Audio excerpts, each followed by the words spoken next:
Welcome to Mr. Nightbleed. Tonight we step past the rusted gates into forgotten graveyards where silence isn't empty. It listens.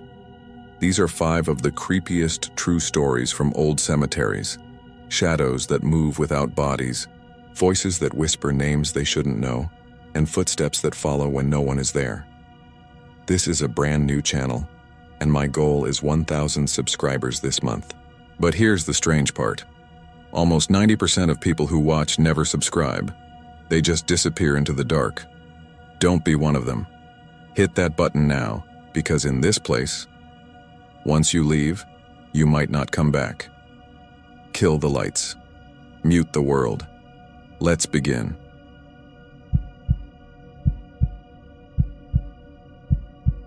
I used to think Boot Hill in Tombstone was a joke. The kind of roadside attraction that sells plastic sheriff badges and foam tumbleweeds. The place you drag your out-of-state cousin to and then eat chili in a theme restaurant. If you've never been, it sits on a little rise beyond the gift shop and the road noise.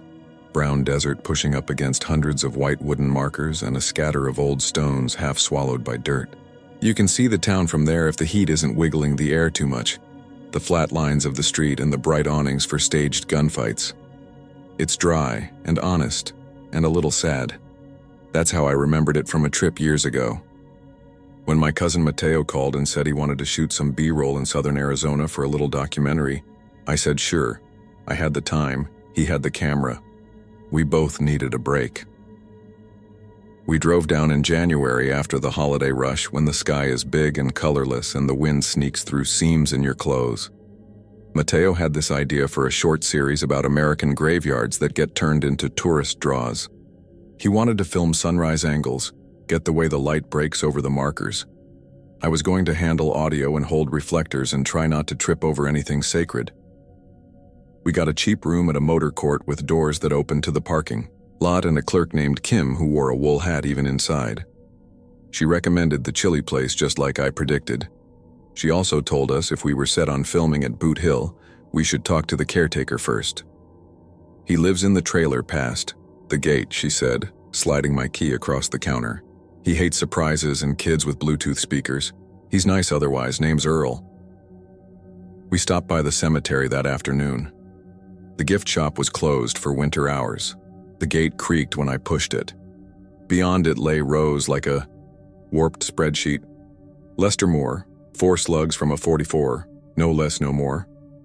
Hung by mistake. Unknown. It would have been funny if the wind wasn't up and there weren't black ribbons of cloud dragging low over the Dragoon Mountains.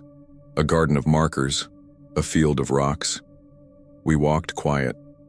I tugged my beanie down and breathed that cold dust smell you get only in desert places like a paper bag left outside.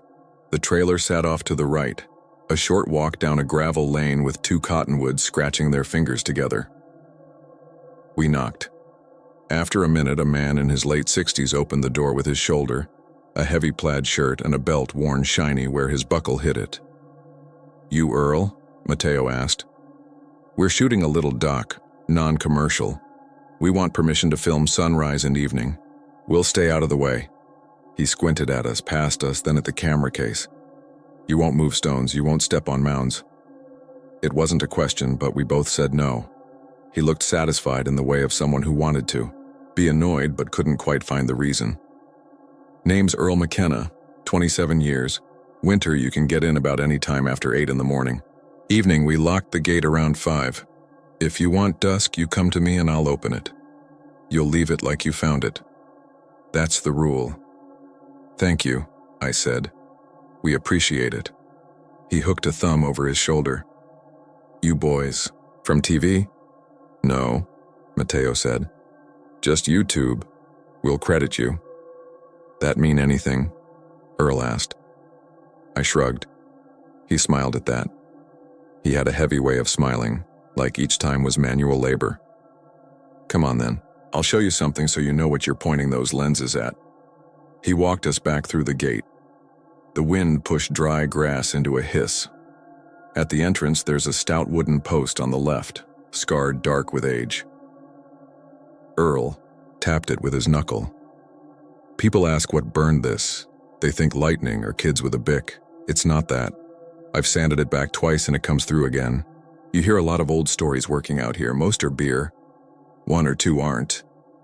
I leaned in. The black on the post wasn't a splash or a streak.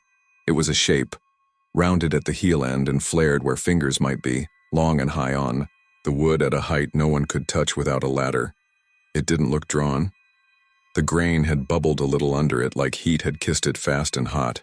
"That's a handprint," Mateo said, and laughed because that sounded like nonsense.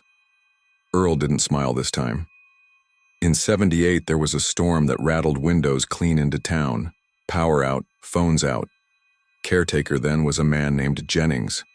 He used a kerosene lantern to walk the rows to check for folks who snuck in. Says he put the lantern on a rock by the gate while he ran to the trailer for a coat. When he came back, he found the wick burned to nothing and the glass still shining, like someone cupped a firefly in there. He panicked and threw it, and the glow hung in the air and drifted till it found a spot. An old grave no one visits. Then he says a hand touched the gate over his head and left that. He quit a month later, went to Bullhead City to sell boats. "That's a good story," I said. "We can work that in if you're comfortable." "You can leave that part alone," he said, and I didn't argue because it wasn't a request. Then he added, almost like disappointing himself, "But you should know it if you're asking to be here after dark. It's a different place when the sun's down.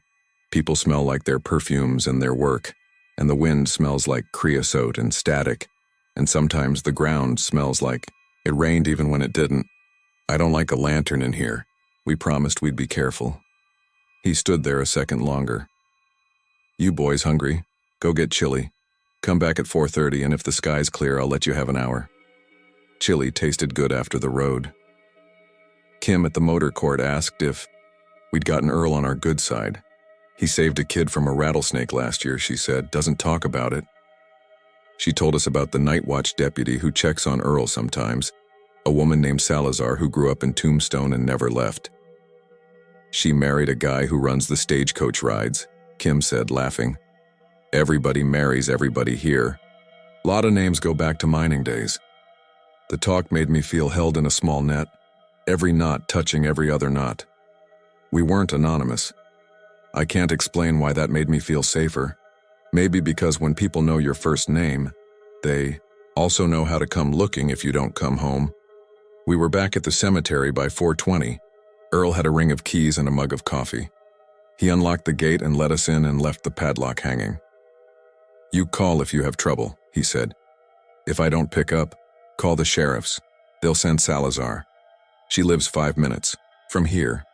Not because you're special, because I don't want to do paperwork." Mateo laughed and we moved fast. He did wide shots to catch the sky and tight shots on the carved wood and the pebbles around mounds. I ran levels, got clean wind for a baseline sample, then set the shotgun mic on a stand and tried to keep my fingers from going numb. Twilight in Arizona is mean. It looks friendly on Instagram. In real life, it feels like you're standing in the open while something sizes you. The gift shop's roofline turned black in the west. The markers stood like white teeth. I caught myself breathing, shallow, like I didn't want to disturb anyone. Dumb, I know, but that's the thought. At 5, Earl locked up, waved, and we promised we'd be back for sunrise. That was supposed to be the end of it. Mateo wanted a few seconds more of Blue Hour and joked we could bribe Earl with coffee if he yelled. He set the DSLR on a last angle and stepped back, and that's when something changed. I didn't see it. I heard it first. A soft, glassy sound, like a finger run around the rim of a tumbler. I checked the mic. No loose cable, no feedback. The sound came from my left, near the gate. It got stronger, a ring that wasn't quite musical. "Do you hear that?"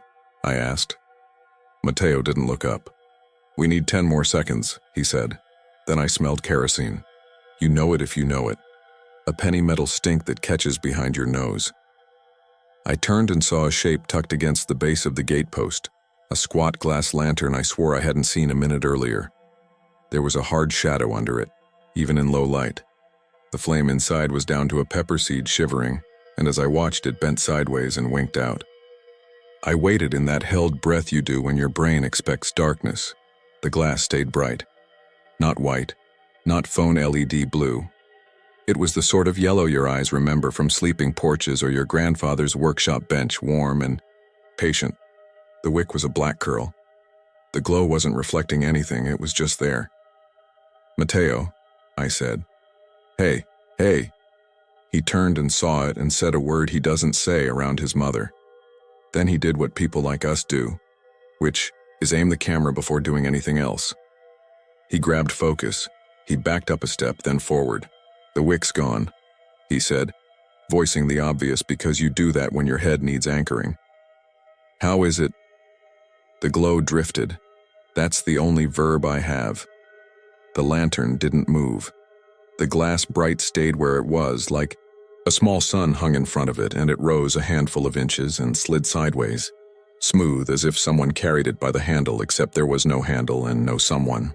It moved away from the gate between the first two rows. The sound I'd heard, finger on a rim, followed it. I don't remember deciding to follow. I know I moved with it, and I know the part of my brain that could still talk was saying, "Don't step on mounds, don't step on mounds." The light drifted to a grave with no name left, only a bleached board and a scattering of stones. It hung there. The kerosene smell got stronger. I had the dumbest thought. If I cupped my hands around it, I could warm my fingers. Mateo reached out first. I grabbed his wrist without thinking. "Don't," I said. He shook me off. "It's not hot," he said, because the air around it didn't feel like anything. He put his palm near the glow. He turned it. He laughed once, short. He was about to say something cocky when his face changed. His laugh stuck like a hiccup. He closed his fingers and hissed. "Ow." "What?" I asked. "It's cold," he said, squeezing his hand in his other one. He kept repeating it like someone talking through Novocaine. "It's cold, cold, cold." He shook out his fingers. In the weak light, I saw the pale of his skin stand up where the glass wasn't. 5 little arcs like a ring of frost had kissed him, a shallow white brand, if that makes sense. He kept flexing. "It's numb," he said. That's when Earl's voice came from the gate. "Back away from that thing," he said in a tone I hadn't heard that day. It was even and hard, the way you talk to a stray dog with a story behind its eyes. He had one hand on the padlock and the other on the gate. His coffee mug was on the gravel. He looked taller than he had earlier, or maybe that's just how authority looks under a bad sky. He stepped inside and stopped. He didn't come near the light. He looked past it to the old blank grave. He said a name under his breath, a man's name I didn't catch. Then he said, louder, the way you might in church if you're not sure who you're addressing. "You found your way. That's enough now." The glow lifted, 5, 6, 7 feet, and without any fuss it slid to the gate and set itself right above Earl's head. He flinched and kept his hands down by his thighs. I smelled a burnt paper scent, not acrid, more like a page held over a candle until a brown patch blooms. The glow sank into the post, and all at once it wasn't there. Night came in that quick way night comes in the desert, like somebody threw a dark blanket over the world. The only light left was the security bulb on the gift shop and the soft halo from town. I exhaled so hard it made me cough. Earl shook himself like a man who'd stood up too fast. "Gate's closed," he said. "You're done for today." We didn't argue. I helped Mateo coil the mic cable with hands that felt like rubber bands. He kept flexing his right hand and blowing on his palm. Earl walked us out and shut the gate with a careful click. The padlock seemed too small for its job. He picked up the old lantern, the glass now unremarkable, the wick a dead curl. He cradled it like a baby bird and carried it toward his trailer. "Don't come back after dark," he said without turning. "If you need dawn, be here at 6:30 and knock." We got to the car and sat there in the dark, doors closed, not starting it. I could hear Mateo breathing in little hitches. I smelled kerosene on my jacket and didn't know if it was real or my brain poking me. 5 minutes passed and then 10. When I finally turned the key, the radio came on loud enough to make both of us jump. We laughed because we had to. Then, I saw something near the edge of the headlight beam where the gravel met the road. It was smaller than a person and not moving. A cat, I thought. A bag. A rock. The light caught glass. It was a second lantern, the same squat kind, the same wire handle set neatly on the ground as if someone had placed it there for us. I wanted to point and swear. I didn't. I put the car in reverse and drove away without rolling down the windows, to check.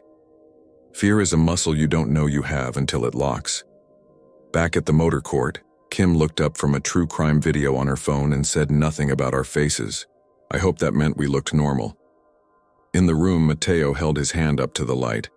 A white ring arced across his palm like a necklace made of breath on winter glass. It wasn't a blister. It wasn't raised. It looked like something had pressed the blood out and left emptiness. He kept pressing his thumb into it like you do a bruise to tell if it's real. We didn't talk much. I took a hot shower and still smelled kerosene. I stuck my head out the door to clear it and caught cold air and a faint noise like that glass ring.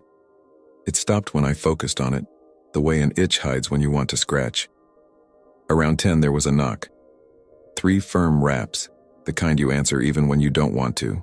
I looked through the peephole and saw a badge glint and a face I recognized from a framed article near the gift shop about local heroes.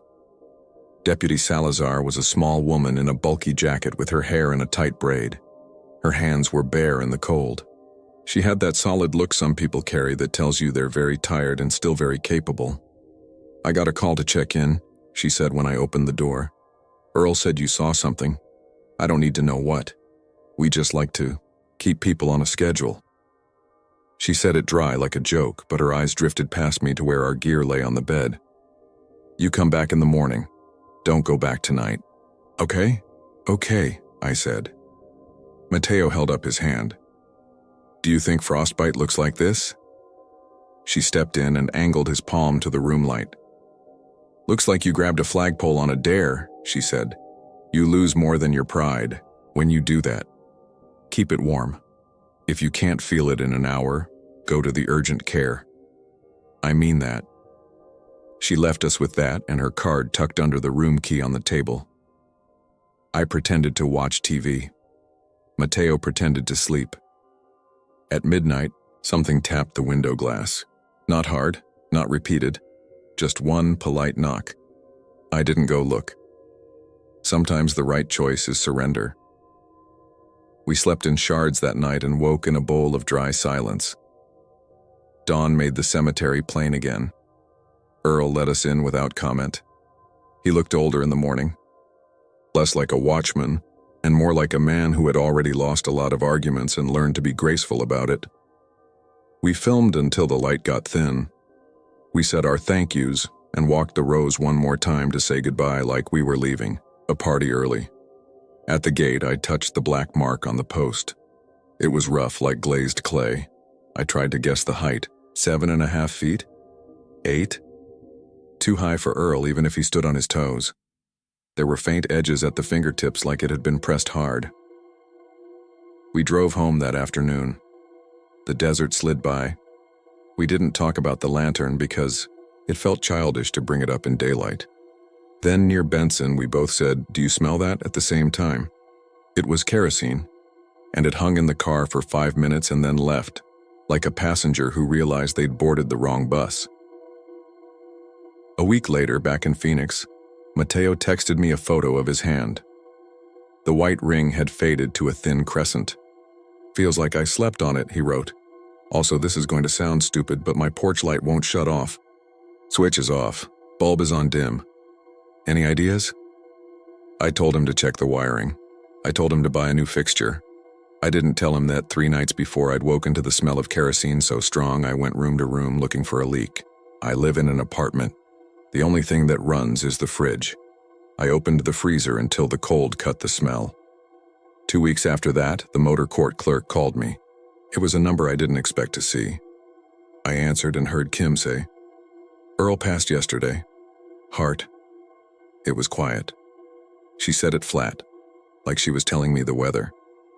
His nephew is taking over until they hire someone. He wanted me to tell the people who left their cards. I thanked her and felt that weird private grief you feel for people who don't know you, the grief that doesn't quite know where to go. That night I dreamed I was holding a lantern and it was empty and somehow heavy, the way grief is heavy, and when I woke up my bedroom had a weird color to it, a warmer tint, like sodium light from outside even though my block has LEDs. I rolled over and looked at the doorway. The space above the door was dark. The cheap paint on the wood has little bubbles you never notice until you're awake at 3. There was a patch that was darker than the dark. It was rounded and flared. I stared until my eyes watered. I got up and stood under it. I reached my hand as high as I could and couldn't touch it. I got a chair and still couldn't reach. I went back to bed and told myself it was a damp spot from who knows where. The building is old. Desert nights hum with strange heat. Your eyes lie. In the morning it was faint and not worth photographing. That's how I excused not photographing it. I made coffee and looked up flights and tried to be a person. Around noon my phone buzzed. It was a number with a county extension. Deputy Salazar's voice came through tinny. "Mister," she said my last name right, which impressed me. "Did you by chance leave a lantern at the cemetery?" "No," I said overly fast. "There's one inside the gate this morning. The glass is... it has a look." She paused. "We're taking steps to secure the site for now. I don't want you to worry. I only called because Earl liked you and I thought you'd want to know that he didn't leave a mess for anyone. He was like that. He didn't leave messes." "Is the handprint still there?" I asked. "It is," she said. Then, gently, like she was moving a glass on a table toward me. "There are 2 now. Smaller one. Lower down. I'm sure kids climbed the fence. We've had trouble with that. We'll sand it, that's all." We hung up with the appropriate condolences. I sat with my phone in my lap and watched a stripe of sunlight crawl across the carpet.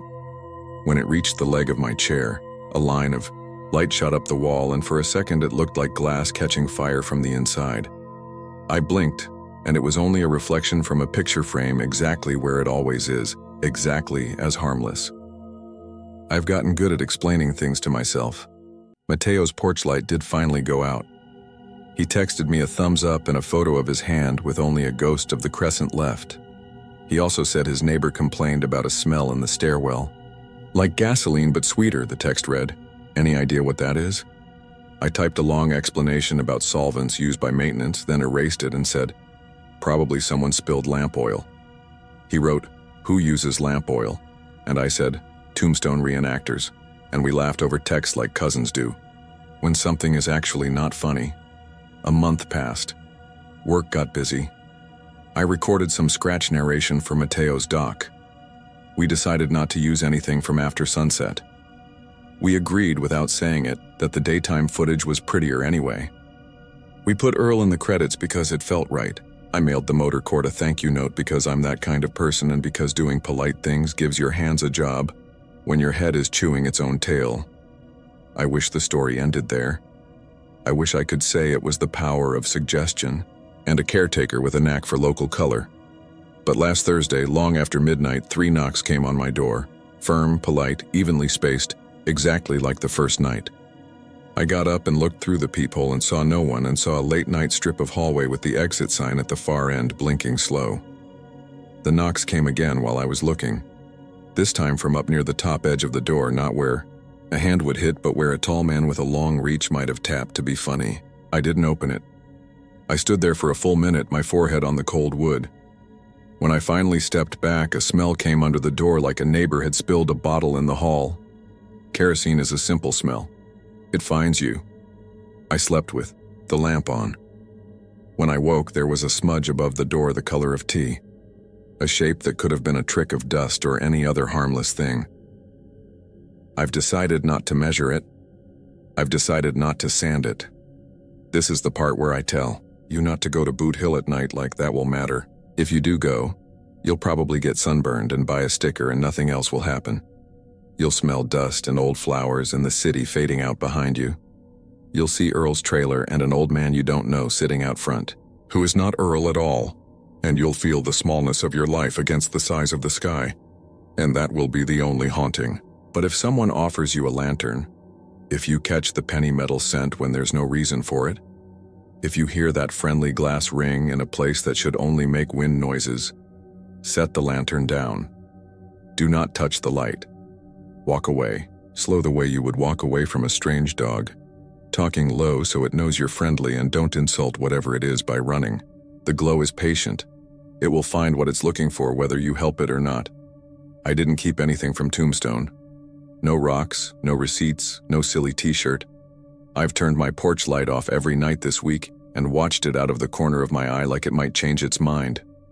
Sometimes when I'm brushing my teeth with the bathroom door open, I see warm light in the hall where there shouldn't be any, and I tell myself it's the thermostat display. I tell myself a lot of things because I like sleep and I like the shape of my life small and ordinary. If you've read this far, maybe you're like me and you want the same quiet. I hope you get it. I really do. But I can't stop thinking about that handprint at the gate and how it was too high for any living man to reach. My door is not as tall as that post, and I could still see the smudge when I stood on a chair. I have this picture in my head now that won't move. Not a man stretching up, not a prank, not a thing pressing down, but something being lifted. Like a person raised to the height of the mark, weightless for a second, hand against wood to steady itself.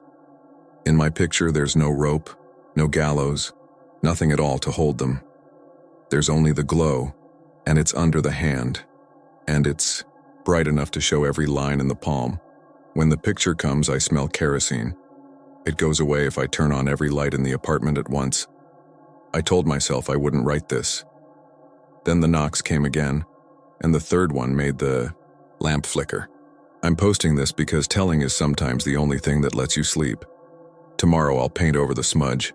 I'll buy a new bulb. I'll tell myself that the 4 seconds I lost last night when the hallway went warm and gold were just a power surge and not a small portable piece of dawn hanging where my ceiling meets the wall. If you go to Boot Hill, be nice to the caretaker. Be nice to the deputy. Do not take souvenirs. When you leave, don't look back at the gate. If you absolutely have to, if you feel the pull like a hand at your sleeve, look down at your own hands instead. Count your fingers. If there are 5 and they're warm and they answer when you tell them to move, go home and call that luck. I'm going to bed now. The apartment smells fine. The lamp is steady. The hallway looks normal. If something taps, I'm not going to answer. If something glows, I'm not going to follow it. That's the plan. Plans are good. Plans make you brave. I'm going to set my phone face down and turn off the last light, and if the room doesn't stay dark, I'll turn it back on and pretend I meant to. I'll pretend the shape over my door was always there, and that Earl sanded the mark off the gate for good. I'll pretend the sun is all we have and all we'll ever need, and if a little piece of it wants me, I'll pretend I don't see it hovering by the ceiling, waiting to see if I'm the one who will finally hold it high enough to leave a mark.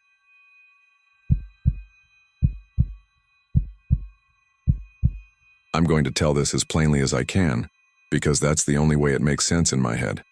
This happened during the fall semester I spent at the University of Edinburgh. I was 21, living in a shared flat off Lauriston Place, with 2 other exchange students, Mina from London and Callum from Stirling. We were broke, always cold, and convinced that in a new city, you say yes to anything under a tenner that might turn into a story later. That's how Greyfriars started. You can't be in Edinburgh more than a week without someone pointing up the hill and saying, "You should see the kirkyard." It's right there, behind the school and the curved row of houses that look like a stage set. We walked through it for the first time on a Sunday afternoon, past the gates and the statue of the little dog everyone pats like it's a lucky charm. The stones lean into each other, layered with names and dates and lines from the Psalms. The place has that quiet you don't get in a park, a hush you feel behind your teeth. Even with people around, you notice breath on your own face like the air itself is waiting. It wasn't spooky in the way you expect, not at first. It was just heavy. Callum showed us where he took school photos once, back when you were allowed inside certain enclosed sections on tours. We followed a little lane that curled past vaults. The sky did that Edinburgh thing where it can't decide if it's bright or raining. It sprinkled, then cleared, then went still in a way that made me look up. And when it got still, the quiet felt different, like after someone hits pause on a recording and a paper-thin version of the room shows up underneath. I didn't hear anything that first afternoon, but Mina did. She stopped with her hand on one of those tilted stones and said, "Did you hear that?" We didn't. She shook it off.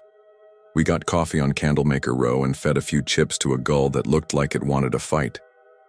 2 nights. Later, we went back on a cheap student ghost tour because of course we did. Our guide was a broad-shouldered guy in a black coat named Rob, the kind of person who can make reading a bus timetable sound like a legend. He joked about the poltergeist everyone whispers about, and he told us we'd probably feel cold spots because it's Scotland in October and there are holes in your jacket. A dozen of us clustered around him while he pointed out dates on stones and made a group of American tourists shriek by dropping his voice before he said grave. If I'm honest, the best part was the way the city looked from inside the walls. Lights strung like a necklace along the bridge, the wind tugging your hair, the sense that you're somewhere wrong and loved at the same time. We reached a line of stones that leaned toward a gap, 2 slabs with a narrow slice between them like a held breath. The wind had been nagging that whole walk, flanking us, then moving on. It died right there. I felt the absence of it on my cheeks first, then in my ears, like I'd stepped into a recording booth. Rob paused mid-story. You could hear people shift their feet on gravel. What I heard wasn't wind. If you've ever put your ear near a radiator and listened to the whistle when it's settling, it had that thinness to it, that wire brush scrape. It pushed through the gap between the 2 stones as if the space itself had a throat. And my first thought wasn't ghost or trick. It was that some kid had put a speaker behind the stones as a prank. I only got a syllable. Me. It was gone. Rob started talking again. You'll hear all sorts in here, brains like patterns. Just your brain ducking for cover. People laughed. I didn't. Mina had her arms crossed, pressing her sweater to herself like she was hiding a shiver. Later she told me she heard her father's name, whispered full and sure like the voice that used to call her from downstairs when dinner was ready. Callum said he heard his late granddad, just Cal, in a tone nobody else used. I got half of my own first name. I told myself it was suggestibility. You go into a place to be spooked, your brain obliges. It really would have stayed a cool memory if the quiet hadn't followed us home. Around 1 a.m. I woke up to a draft. The windows in those flats never sit right, and the radiators clank like an old bus. I pulled the duvet over my head and ended, up staring at the glow of my phone on the bedside table. Messages, 2 of them, one from Mina. Are you awake? One from an unknown number with no text, just a 4-second audio clip. My thumb hovered above it, then tapped. The clip was almost nothing. 4 seconds of what people call room tone, that flat hiss if you record in a silent room. But the flat hiss wasn't flat. If you've ever been in a dead-aired place after a loud bar and felt the echo of sound still working inside your skull, you know that ragged edge. Under that, nearly lost a shape of Osh. If I say I knew it was trying to become Josh, you can write me off as primed. I replayed it until the tiny dynamic range of my phone gave up, and it turned into pure static. I texted Mina. She'd gotten one too. Hers was 7 seconds, and she deleted it before she could listen twice because hearing her dad's name when he wasn't there? Well, you don't need a complete story to see why she'd do that. Callum, in the next room, said he heard nothing and told us to grow up because he had a lab at 9.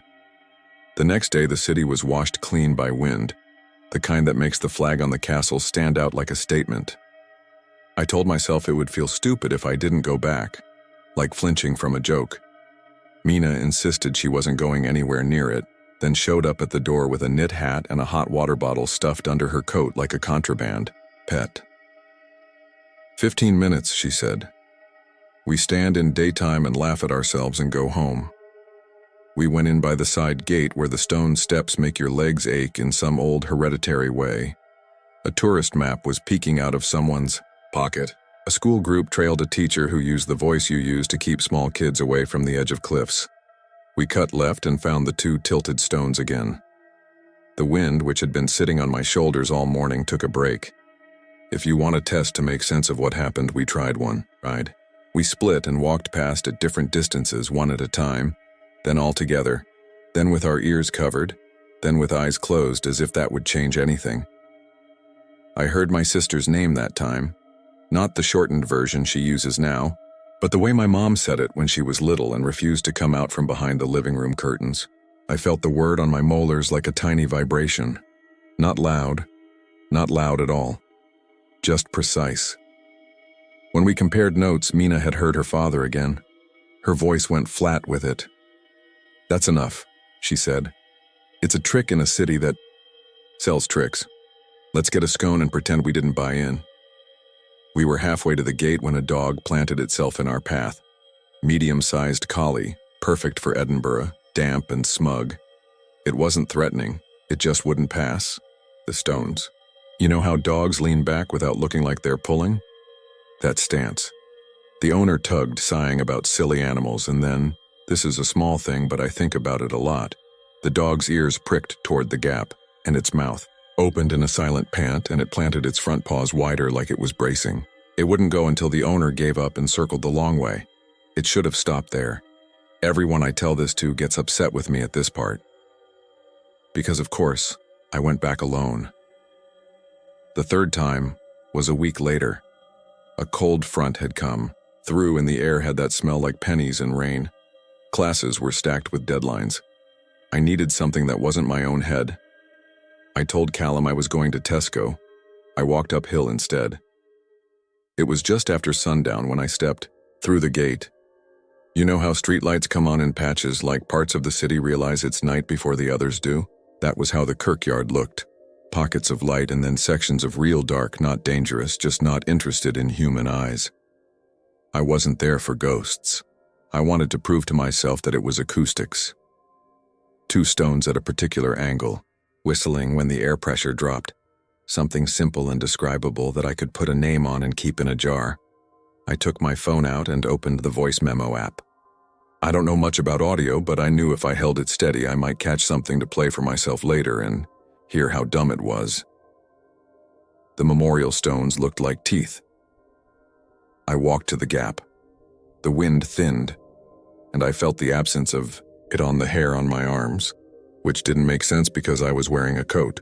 That quiet turned up again, the kind that makes you conscious of blinking. "Okay," I said out loud, to no one. "Do your worst." Nothing came out of the stones at first. There was a prickling at the bridge of my nose as if a sneeze was coming. I told myself to breathe. The phone in my hand felt warm. A light swung somewhere in the distance. Someone's flashlight. Someone closing up. A voice called, "Gates in 5 minutes." It echoed wrong. The person sounded close and far at once, like they were talking from a stairwell. I stood for a full minute with the recording going, getting nothing but my own breath and the faint scuff of a shoe. Then the quiet turned, like it pulled a corner, of itself open. A shape of sound squeezed through the gap the way air squeezes under a door in a drafty house. It wasn't a word at first. It was a rubbing, like gloved fingers sliding on glass. I heard my last name. I don't say my last name online and I won't hear, but it was mine the way a stranger says it when they try to pronounce it in a doctor's office and you smile because at least they tried. I made this noise. Half laugh, half, "Oh, come on." And the space between the stones breathed again. It said the name I had as a kid. I didn't even realize I still had a deep box in my head that would respond to that version of me. Only my parents and one friend from home ever used it. When the whisper used that, the air around me changed temperature. Not cold or hot, just different, like stepping into shade. I put the phone closer to the gap. That was when the whisper said my sister's name again. And because I was an idiot, I tried to talk to it. "You're a stupid trick," I said. My voice sounded too loud. "What's the speaker in there? Battery, wires, I can wait." The thing in the gap didn't answer. It just worked at the edge of another word like a tongue finding a cracked tooth. The gates clanged, and a beam of a flashlight landed on the path near my feet. I turned, and the caretaker did a double take like he hadn't expected to find anyone still inside. I was ready to apologize, to explain the recording, to ask to be let out, when the whisper slid past the last syllable it had been grinding on and said my middle name. I don't use my middle name. I barely think about it. Hearing it spoken in that soft, wrong way cracked the floor under me more than if it had screamed. I must have gone white. The caretaker waved his light toward me. "You all right, pal?" I started. and then the whisper said Mina's father's name. I hadn't told it to anyone there. There was no way for some late-night trickster to know it. Out, the caretaker said, and I realized he was talking to me. It's closing. I'll walk you. We went toward the gate together. I kept my phone pointed behind me, like a person who points a camera at thunder might catch a lightning bolt. He noticed. Recording ghosts, are you? You'll just get yourself breathing. You won't like it when you listen back. Do you hear it? My voice came out wrong, too high, like I was pretending to be fine. He stopped walking. I stopped too. He had a face that would look kind, I think, in a supermarket, in daylight. Under a flashlight with the dark leaning over everything. His eyebrows made his eyes look smaller. Hear what? The names. I didn't say mine or my friends because suddenly that felt like handing keys to someone who didn't need them. He looked past my shoulder toward the patch where the stones leaned together. You know how people's faces change when they're remembering what they've decided to tell themselves? That look. If there's wind, he said, mind it. If there's no wind, mind it more. Don't stand in a place that's gone quiet. And don't answer if it knows you. That should have scared me more than the whispers. A grown man telling you to treat quiet like an animal you shouldn't turn your back on would normally do it. But I was more annoyed than scared, and that makes me hate the version of me from that night. I mumbled something like thanks and walked faster. Once I was at the gate, the city rushed in as if someone lifted a lid. A bus downshifted, a shout from Grass Market ricocheted up the slope. A set of footsteps hurried past on the pavement outside. The everyday sounds felt like a hand on my back, pushing me across the threshold. I replayed the memo as soon as I reached the lit bit of George IV Bridge. It was 4 minutes long. Wind, then no wind, then the little movements of me shifting my stance. And then there it was. My last name. My middle name, my sister's name. The name sat in the recording like stones on a riverbed, rounded and heavy and not going anywhere. I slept with a light on after that. I kept telling myself I'd delete the file and be done. I didn't. I kept it like a kid keeping a scab to pick to check whether it's healing or getting worse. The next day I sent the clip to Mina because I'm not always the friend I want to be. She didn't talk to me for a day. When she did, it was to ask me if it said her dad's name. I lied and said no. A week passed. I stopped waking up at 1 a.m. to phantom drafts. I stopped looking over my shoulder in the stairwell. I even answered a call from an unknown number because in another country, you forget which unknowns are dangerous. It was a delivery driver trying to find our building. He got it wrong anyway, and left our groceries 2 streets over, and we chased after them, laughing like normal students. Then the city went still, which sometimes happens before rain when the pressure drops and you can feel your ears pressure balance. It happened on a Thursday afternoon. The sky crowded down tight. I was in the library, 4th floor, one of those long tables under brutal white light. People cleared their throats, shuffled notebooks, tried to make sounds humans make. That quiet stillness spread through the building like a lid. I looked up and met the eyes of a girl at the end of the table who seemed to feel the same shift. She cocked her head, the same head tilt as the collie, I realized later. I smiled like weird weather, then dropped my gaze to my laptop. Tuntia. Notes app on my screen had an empty file open titled Essay. I blinked and looked back down, and in the bright nothing of the typing window a word appeared as if the cursor had hitched forward 3 spaces at once. Not one letter at a time. Not the way a prankster could type from across the room if they were somehow connected to my laptop. Just a word. Megan. My sister's name. The exact spelling our family uses, which is different from how most people spell it. I did the thing you do when you know you shouldn't make a scene and everything in you wants to scream. I closed the laptop. I stood up, took a breath, went to the bathroom. I ran water and watched my hands shake in a way that didn't match how I felt, which was strangely calm, like walking down a hall you've already walked in a dream. When I came back, the girl at the end of the table was packing her bag. She caught my eye and said, did you hear? She stopped herself. Never mind. Weird weather. The names didn't stop at my laptop. That night, Mina and I were making pasta in the tiny galley kitchen, reheating the same sauce. We had stretched through 3 dinners when a draft pushed the stove flame toward the wall and the room went still. Not quiet still. The sauce stopped bubbling for a second. We both noticed. We both froze. The pot made a sound like a sigh. And then, from the hall, from the space between the door and its frame, not the door itself, came a whispered name. I won't write it. It belongs to someone who isn't mine to use. But Mina grabbed the edge of the counter so hard her knuckles turned a non-human color and she said, "Don't say it back." "I wasn't going to," I said. I wasn't. And also I was. Because the part of your brain that wants to look over the edge of a bridge just to see the height isn't always under your control. We ate our food sitting on our beds, doors open. Callum came home and said, "Why are you two being weird?" We told him we were watching a scary movie in our heads. He rolled his eyes, but he left his door open too. 3 open doors felt like a plan. We tried a rule. We made it up. If you heard a name, you didn't say it out loud afterward. You didn't tell each other the name unless it was an emergency. If something wrote a name on your screen, you erased it and didn't type it again. No repeating. No acknowledgements. The rule felt like throwing salt over your shoulder. It also felt like doing something, which sometimes is enough to keep you sane. For a few days, it worked. The city stayed noisy enough to drown out anything, thin and careful. Then Callum's phone rang at 3:10 a.m. He slept through it. Mina and I didn't because your body in a new place never really trusts sleep. A minute later, my phone rang too. Unknown number. I let it go. Then it rang again, and this time it was a contact. My mom.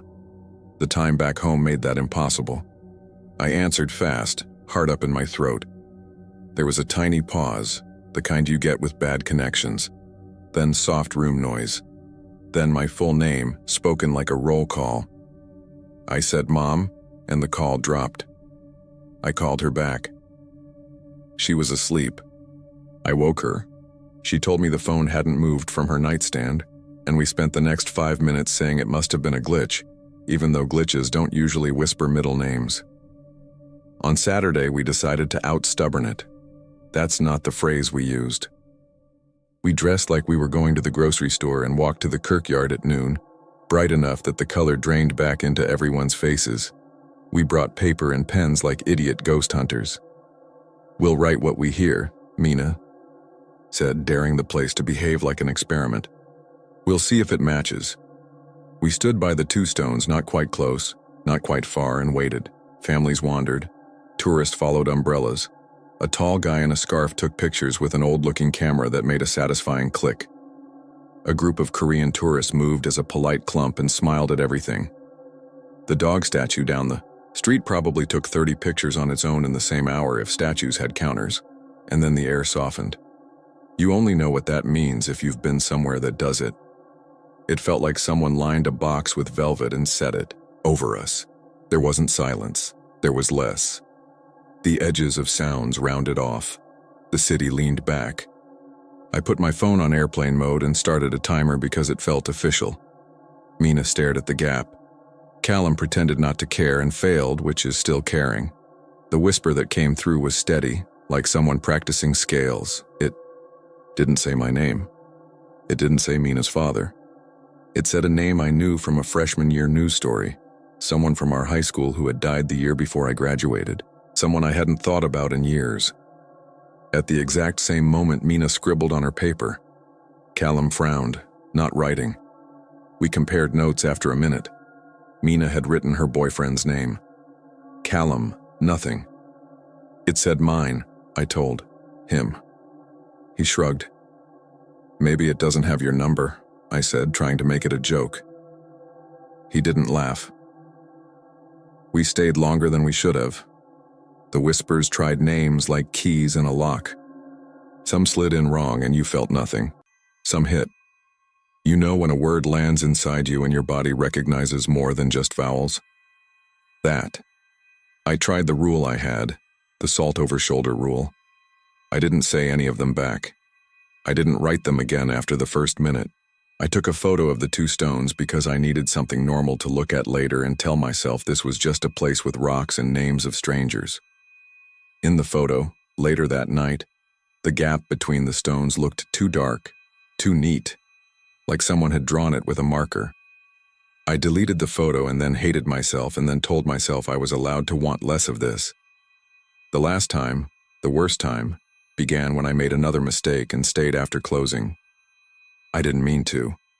I was up near the schoolyard side and a tour group clogged the path and the caretaker must have thought everyone had gone. And the gate swung and the sound it made was the most final metallic noise I've heard, like a door sealing on a plane. I shouted. He didn't hear. I checked the other exits. Locked. The city lights weren't far, but the feeling of being kept apart from them was huge. I could have phoned for help, but there was a part of me that thought, you wanted to solve this? Here you go. I went to the two stones like I was going to a meeting I knew would go badly. I stood with my back to them because I didn't want to.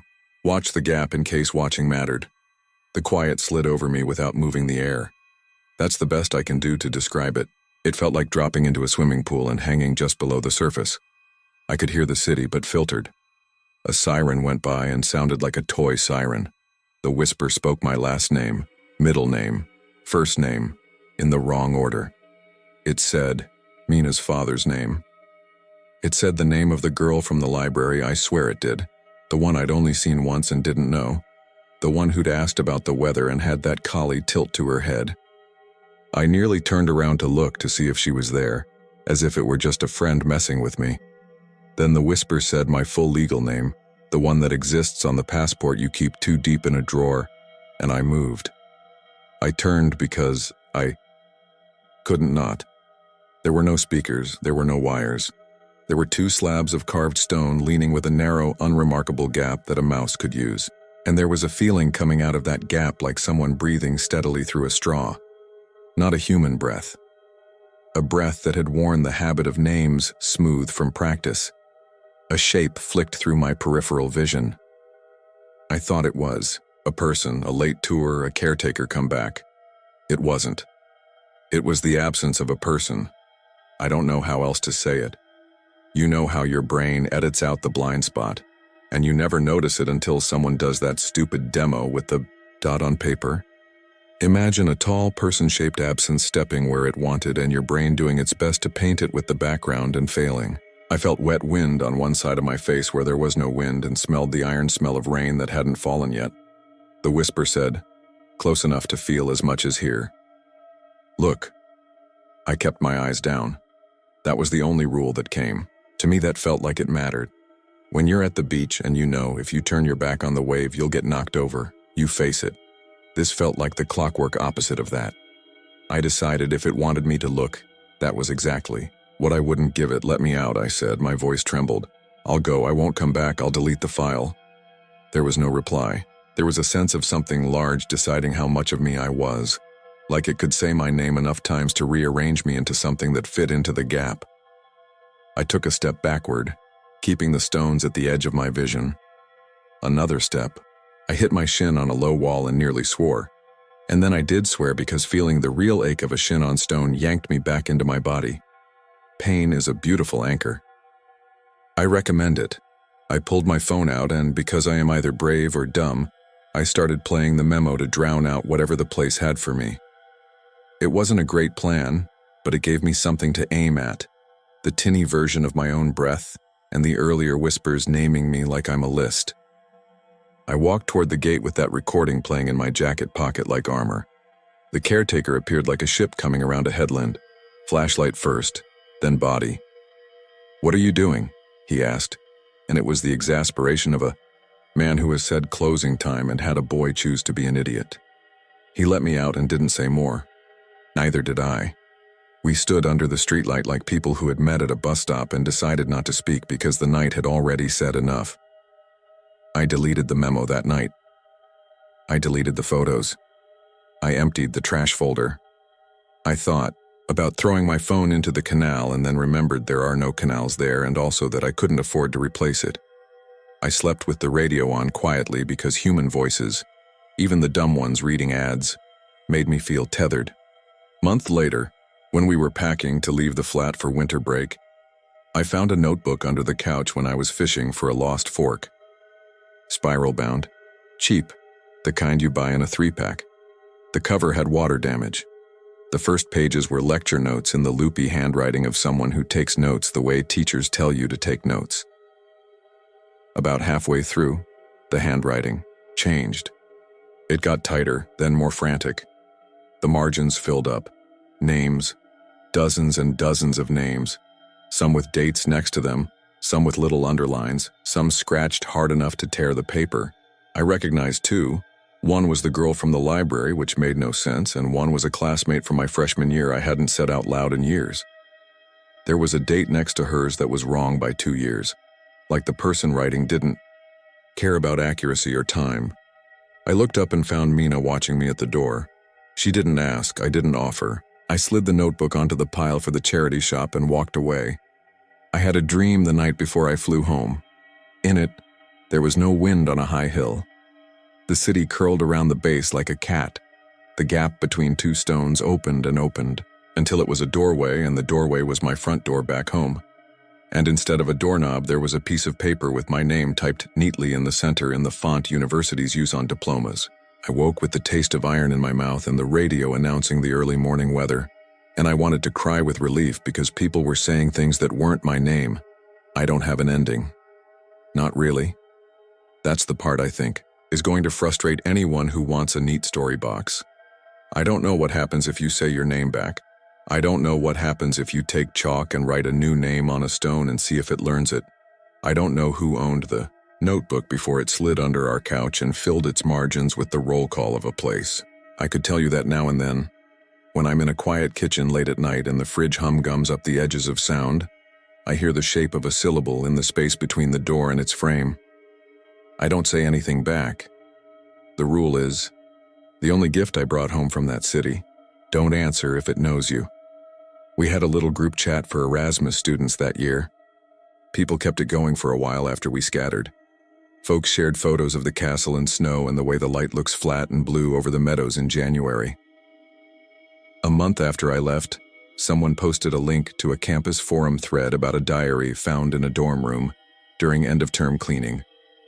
The photo on the thread showed an open page and margins full of names written in tight, trembling lines. The last entry on the last page ended mid-sentence, smudged as if the writer had brushed a sleeve over wet ink. The comments were full of jokes and a few serious people telling others to show some respect. The thread disappeared a week later. Sometimes when I get an unknown number call, I let it ring out. If there's a voicemail, I don't listen. Not because I think a whisper will say my name again. I don't need the proof I already have. But because I've started to think, the names aren't for the person who hears them. Maybe they're for the place, maybe the place is practicing, maybe it says what it thinks belongs where it is. A few weeks back, my sister texted me a photo of our front porch with a wet envelope on the mat. "Someone left this," she wrote. It had no stamp. My name and hers were typed on labels. Inside was a blank sheet of paper. At least, we both said blank. Later, when I looked at it under good light, there was the faintest impression of letters, like someone had written on the paper on top of it and the pressure pressed through. If I hold it at an angle, if I squint, if I pretend I don't know how to read, I can make out 2 or 3 of the same few letters repeating in a way that makes my skin crawl. I put it in a drawer with the things you don't throw away and don't display. Old keys, expired IDs. The watch that belonged to someone who never learned to tell time because it wasn't about the watch. I don't take it out, I don't look at it, that's the rule. I'm telling this because everyone loves to think they're immune to tourist stories, that legends bounce off you if you roll your eyes at the right angle. I rolled my eyes. It didn't help. If you go to Greyfriars, pat the little dog's nose if you want. Look at the stones. Read the names of strangers. Take your photos. If the day goes still and the gap between 2 tilted stones looks too neat, keep walking. And if, when you're lying in bed months later on another continent with the radio on, a thin whisper slides under the door and tries a version of your name you haven't used since you were 6, don't answer, even if it gets it right. Especially then.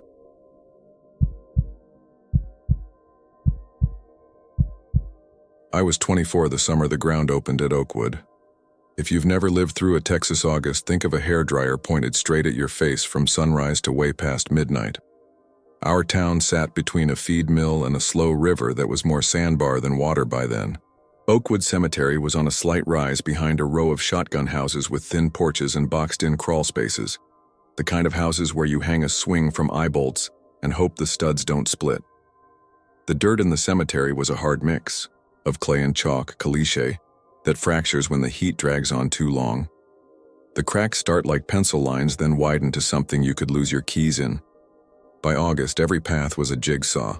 I worked there because Mr. Green, the groundskeeper, needed knees younger than his. He was in his late 60s, a patient man with a straw hat and a thermos of sweet tea he never emptied, just refilled. My job was trimming the edging around stones and sweeping off the flat markers after the dust storms. You'd be amazed at how quiet a place full of names can be. You can hear everything: train horns from a mile off, neighborhood dogs arguing, the little ticks of grasshoppers ricocheting off the stone. That summer, I also heard about the hand. The boy's name was Luke. He cut through the cemetery most days to get to his friend's place on the far side. It saved him 10 minutes, and his mom could see the gate from their porch. It was one of those paths that aren't really paths until enough people use them. Just a thin line of tamped grass weaving through the older section where the stones lean. He told it the same way every time while trying to act like it hadn't. Scared him. He said the earth had a crack like a busted biscuit, and when he looked down, a pale hand poked up through the gap.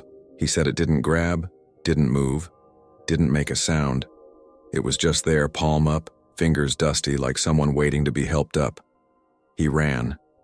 If it had been just a kid's story, I think it would have stayed a neighborhood joke, but his dad grabbed a flashlight and a spade after dark, marched into Oakwood and dug. I came in early the next morning because Mr. Green's call had a tone to it. He spoke quiet, like church. "We got a situation at Caldwell's," he said, which meant the older section by the big live oak. The grave, Luke pointed out, had been opened in a ragged oval 2 feet wide. There was fresh dirt beside it and the half-moon shapes of a spade pressed into the pile. You could smell cool earth, the kind that stays damp under the top crust even in August. Down a little deeper, cedar slats showed at angles like ribs.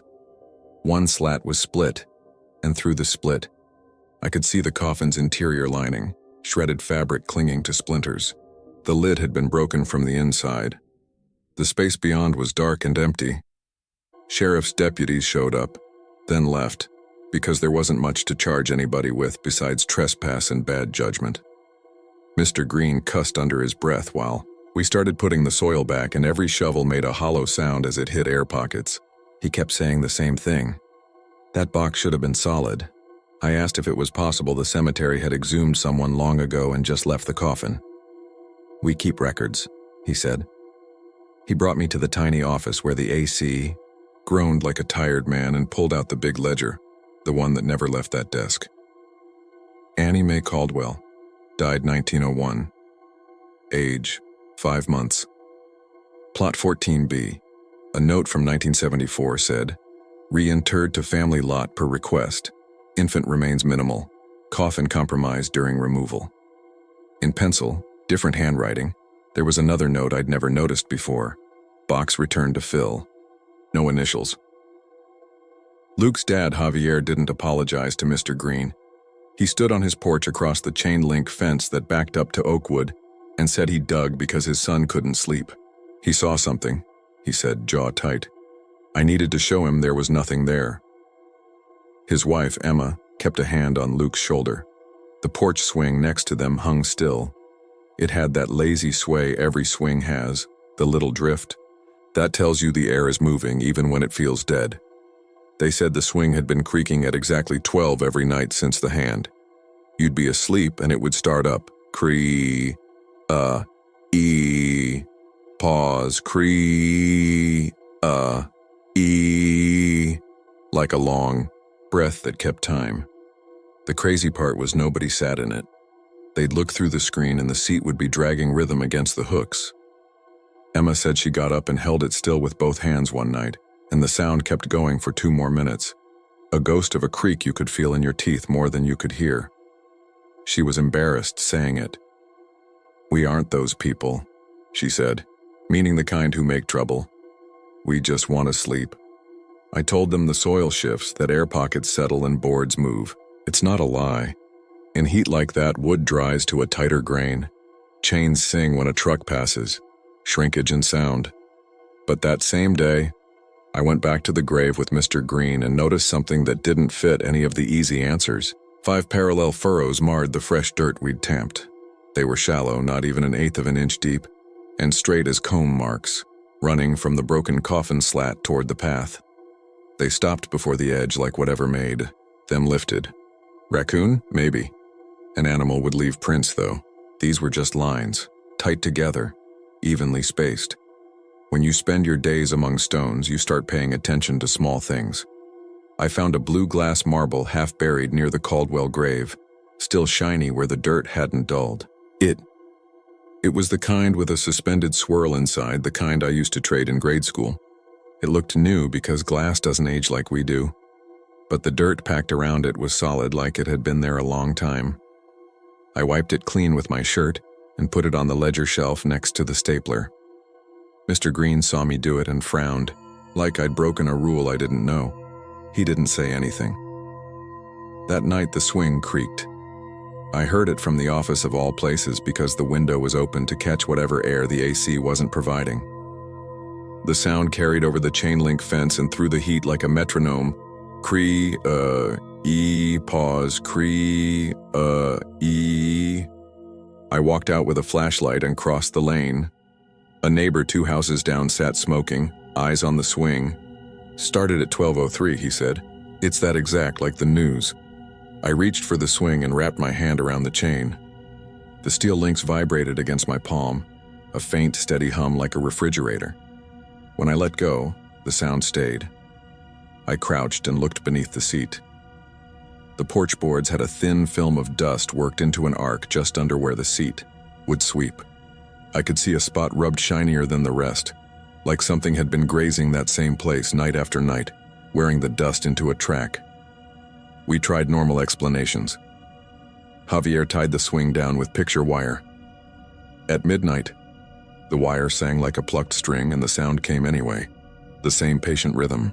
We put a cheap trail camera on the porch pointing at the swing. The card filled with black frames triggered by nothing anyone could see. In one shot, a faint smudge sat on the seat slat, a whiter smudge in the shape of a palm. It could have been nothing. It looked exactly like what your brain makes out of noise when it really wants to see a face in the clouds. Back in the office, the ledger got my attention again. I don't know why I looked when I did. Habit, maybe. The marble I'd sat there was gone.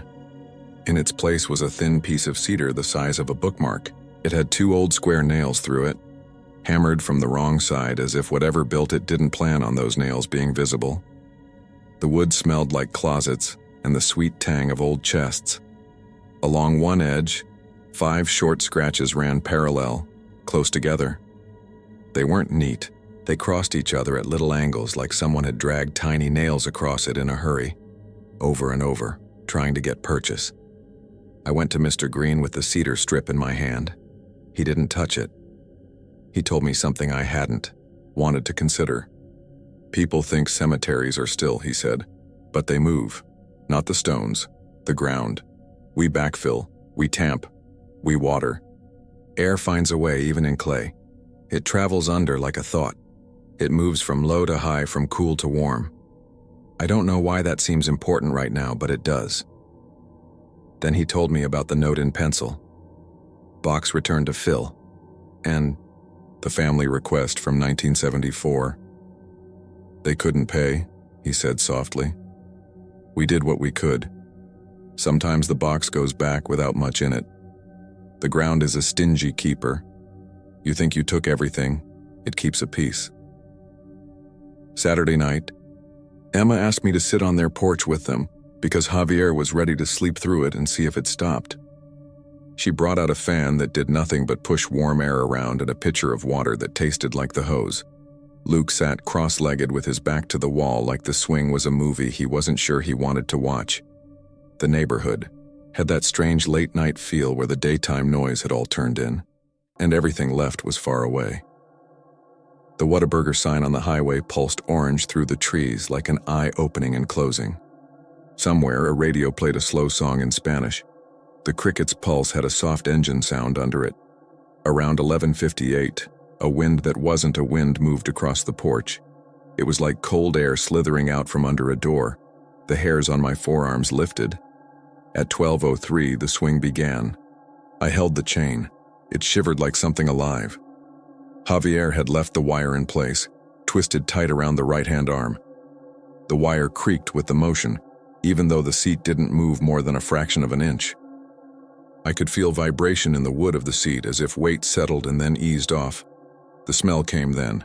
Not rot, not anything nasty. Clean soil. The smell you get when you break open a bag of potting mix. It came in a pulse with the creak. Emma's eyes were shining like she was holding tears by the edges.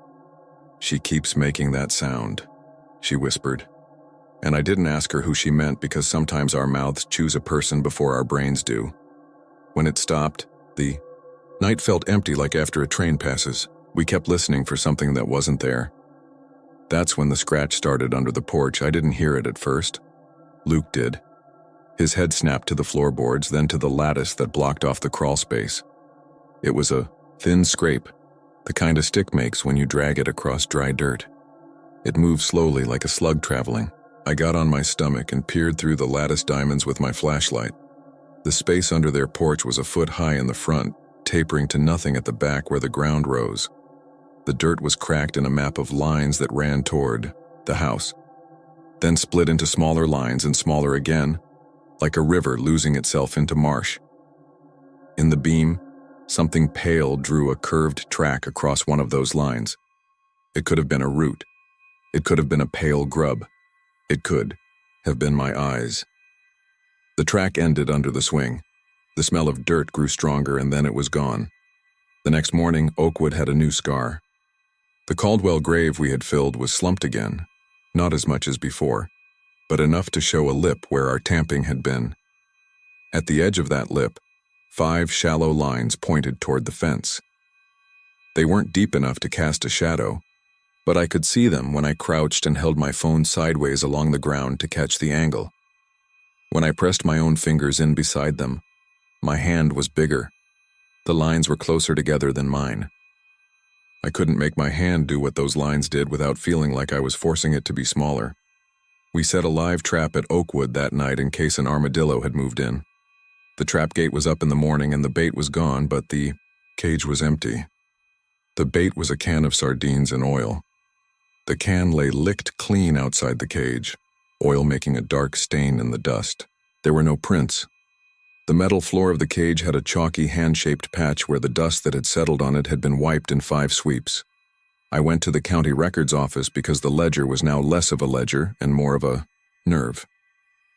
Ms. Del Rio, who had worked there as long as any cabinet in that building, rolled her chair on squeaky casters over to the microfilm reader and showed me the 1974 entries for Caldwell. It was all in Dry County language. The key parts said, "Box broken upon lift," and "partial remains recovered, measured under 3 ounces," and "family declined additional service." It said the box, being cedar, was returned to ground as fill under groundskeeper direction. It said nothing about what happened to what they didn't find. That afternoon, the heat broke. Heat lightning flickered to the north without thunder, and a wind ran down our street like something chased. I was in the office staring at the cedar strip when I heard 3 quick knocks on the wall behind me.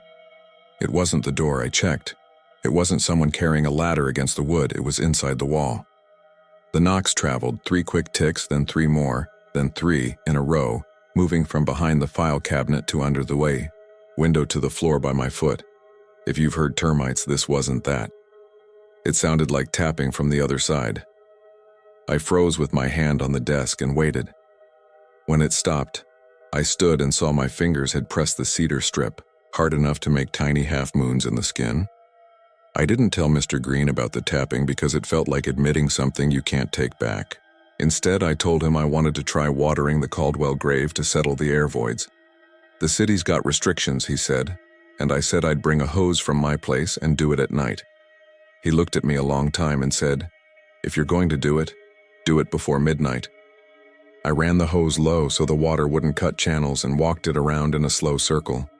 The heat soaked it up before it reached my ankles. The ground hissed, and I could smell that fresh dirt smell again, stronger this time, like the earth was breathing out. When I stopped, a thin ribbon of wetness had threaded the crack nearest the grave marker and was crawling away like a snake's track through the fence line toward Javier's porch. At 11:50, I was back at the house with the porch. The swing wasn't hung. Javier had taken it down and leaned it in the shed after the wire trick did nothing. He had dusted the hooks with chalk to see if anything touched them. Emma had salted the threshold because her aunt said salt kept bad things out. Luke was asleep at a friend's house because bad dreams jump, Emma said, and she didn't want them jumping onto him. We sat with the door open because the air finally felt like it might let us breathe.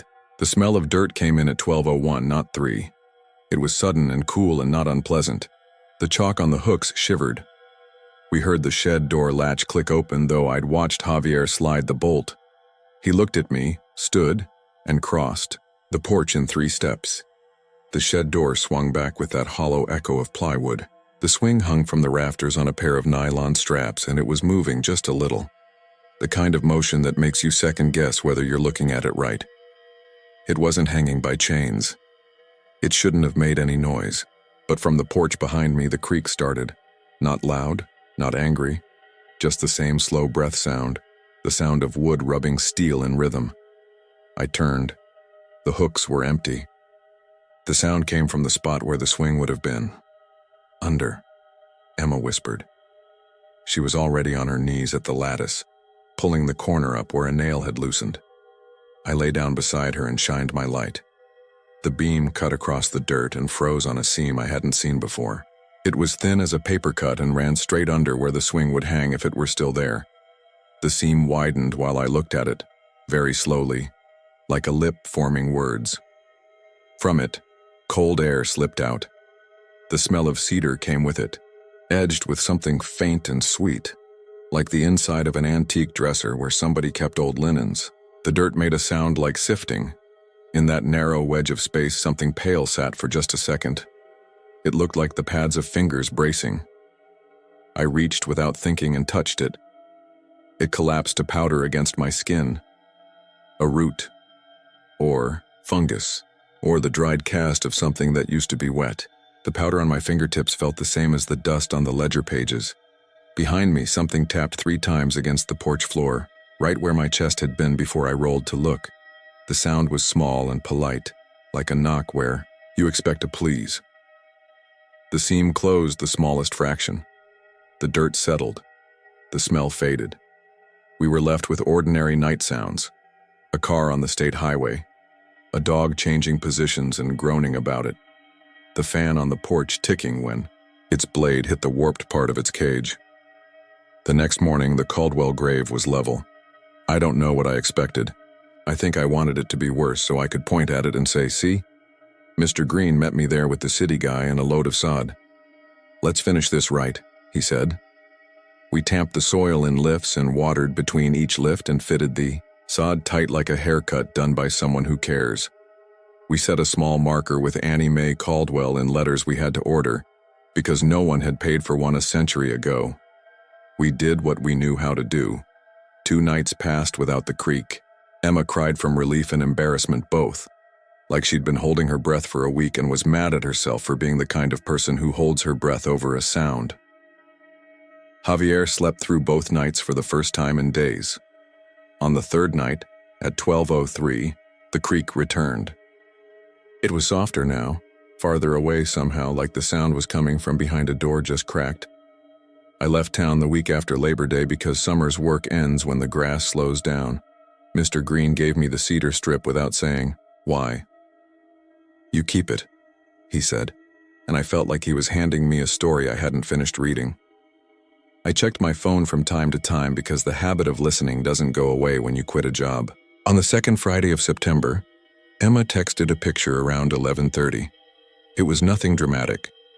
It was the porch steps with a crescent-shaped smear of dusty gray near the bottom, the shape you'd get if a small hand slid down the riser.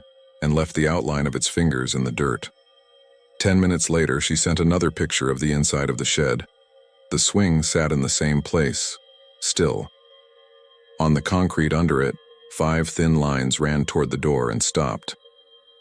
They moved the following month. You'd think that would be the end of it.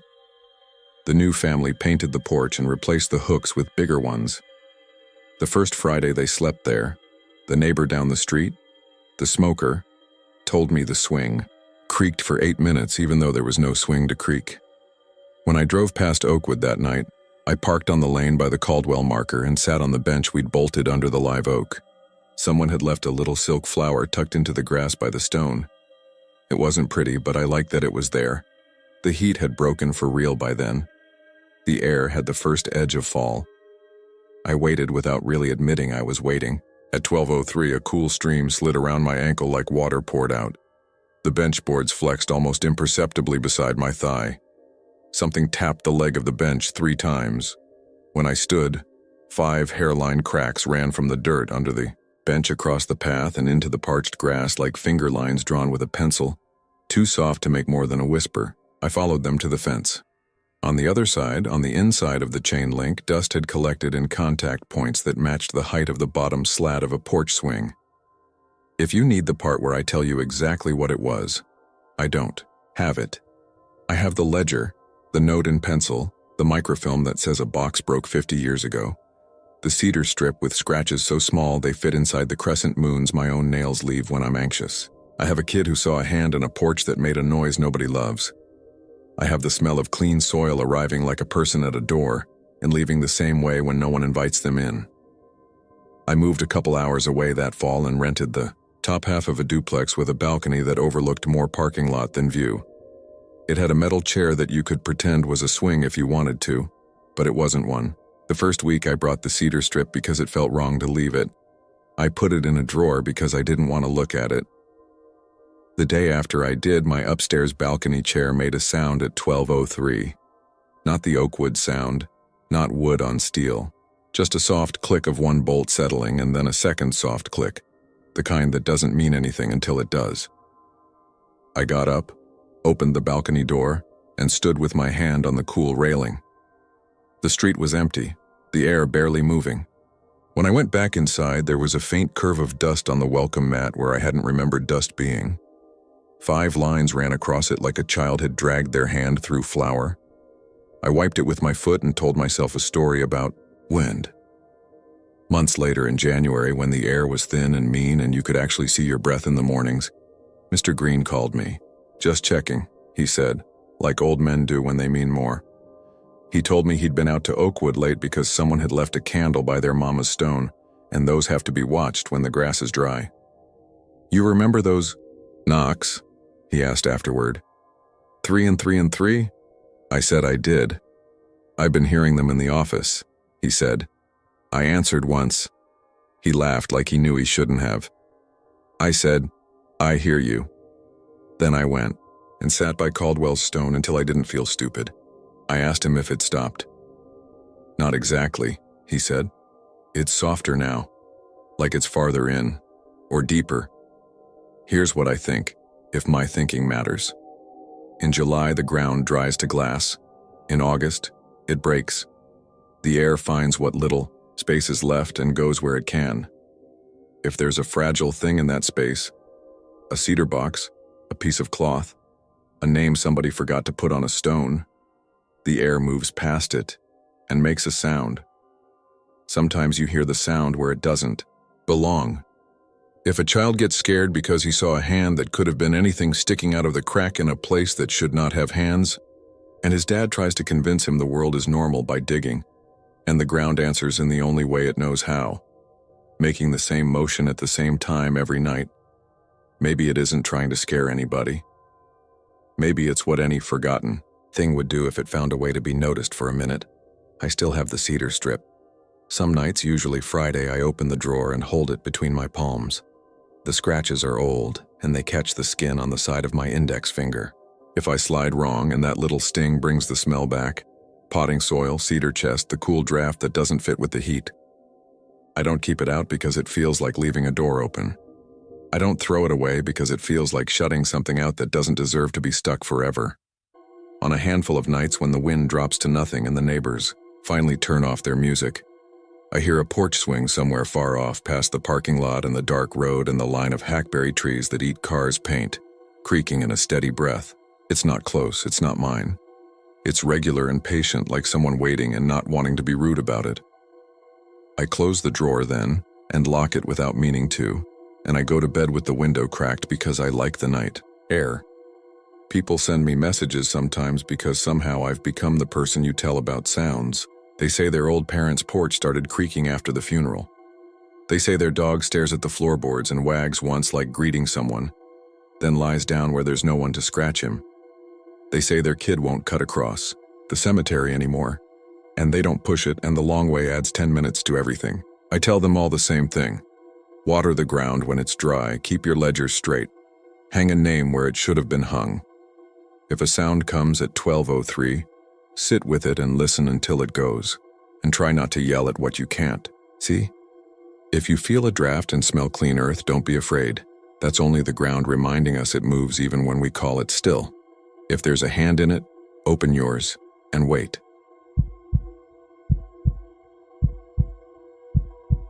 People in Lawrence and Topeka trade stories about Stull like baseball cards. If you grow up within 20 miles of it, sooner or later someone will ask, "Have you been?" They expect a grin and a shrug, the kind of answer you give about sneaking into a pool after hours. I used to treat it the same way. I thought I was just going to collect a goofy memory and a grainy video for my friends.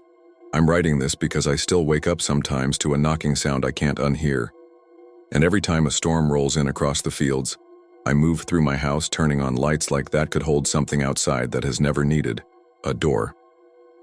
Back then I was a senior. It was early spring, that in-between stretch when Kansas can't decide whether it wants to freeze you or boil you. My friends were Jenna, my cousin, Malik, who always laughed first and worried second, and Tyler, who worked at a farm co-op and had a truck big enough to make him sit taller than his mistakes. You pick friends for simple reasons in high school, who shares your lunch, who can drive, and those reasons feel like destiny. We had been telling each other Stull stories since sophomore year, and every time we drove past the turnoff and saw the pale gravel ribbon through the trees, the dare hung in the cab of the truck like a heavy coat none of us wanted to try on. The dare was always the same: knock 3 times on the mausoleum door. Most nights, according to the legend, nothing happened. But if it did, if the door knocked back, you ran and didn't turn around. The part that always got me was the description of the knock. How people said it sounded hollow, like hitting a big empty drum with your hand. I don't know why that detail felt more real than the stuff about devils and portals. Maybe because I'd actually heard that sound before, the way thunder shakes old barn siding. You can tell yourself a lot of smart things about legends, but you can't fake the way a noise crawls across your skin. We picked a night when the weather report kept repeating the phrase, isolated storms. It felt like cheating, like we were stacking the deck to make the place seem more dramatic, more special. We met at the Casey's on Clinton Parkway. Jenna came with a backpack and 2 small flashlights, one of which already flickered when she turned it on. Tyler bought a bag of beef jerky and something called Monster Loco Mango because he thought it sounded like a good omen. Malik brought his little handheld camcorder, the one that had survived tailgates and one drop off Tyler's tailgate. He said we'd be YouTube famous for like a day. I laughed to show I wasn't thinking about anything deeper than that. The girl working the register looked about our age. When Tyler put the jerky down, she nodded like we all knew the script. "Don't go out there," she said. "The deputy's making laps tonight. He'll write you up." Tyler smiled the way guys smile when they've already decided what they're going to do. "We're just going for a drive." "You do you," she said, and handed him his change. "Just, if you hear 3 knocks, don't knock back." In the truck, nobody wanted to ask if that had sounded rehearsed. Wheat fields slid past. The kind of deep, dark flat that makes the sky feel bigger, not the other way around. You can see weather from miles off in Kansas, like a moving city. Out there, a cluster of low clouds stacked on each other like plates. Lightning licked along the bottoms, silent because of the distance. Malik had the camcorder on his knee. He Kept checking the battery icon like it could vanish if he looked away. We parked at the end of the lane so the truck wouldn't show from the road, the way people always did in the stories. From there, the chain-link fence was just a darker rectangle against the pale ditch grass. No trespassing signs hung at crooked angles. I remember the way the wind changed when we stepped out of the truck, how it went from the steady rural hum you get near fields to a stop-start push, like someone was standing a few yards away and breathing in our direction. "Last exit for sanity," Jenna said, like a flight attendant. "After this, we have to pretend whatever happens was totally worth it." We climbed the fence near a sagging post, the metal cold and gritty under my hands. On the other side, the ground tilted up. Headstones came into view at different heights, some upright, some slumped like tired shoulders. I always thought cemeteries looked neat in daylight, like old little towns of names and dates. In the dark, they just look like a picture missing important details. Hollows where bushes should be, low shapes your eyes keep trying to label. The thunder was closer now. You could see light without sound and count. 1, 2, 3. Before, the rumble caught up. The mausoleum sat on the far side, a squat stone shed with a heavy iron door. Someone had welded bars across it at some point. Thick flat bars in an X and a cross like belt straps on a chest. Even from 20 yards away, I could see where kids had chalked names and random insults on the stones. The chalk looked softer than it should, smudged by damp and time. The air smelled like wet limestone and old leaves. I could taste dust. We made a circle by the door. Jenna handed me one flashlight and took the other. Tyler clicked his phone to the audio recorder because the camcorder mic never worked right in wind. Malik rested his palm on the iron crossbar like he was saying hi to a dog. We are the kind of people who talk too much to keep from thinking, but nobody wanted to fill the silence now. It felt like drawing lines in the wrong place. "Ready?" Tyler said. He had a round river rock in his hand, like he'd been prepared for this moment for years and kept it in his pocket like a secret. "You knock," Jenna said. "You wanted this the most." "On 3, Malik said, like we needed rules. He lifted the camcorder. 1. He didn't get to 2. Somewhere inside the little building, something shifted with a soft metal sound. Almost nothing, the way a wire sings when you flick it. It was so quiet, I'm still not sure we all heard the same thing. But I saw it travel across their faces first. The way their eyes cut to the side. The way Tyler's shoulders went from cocky wide to middle school narrow. He forced a grin. "Stop," he said. "Dude, stop, it's a building, they creak."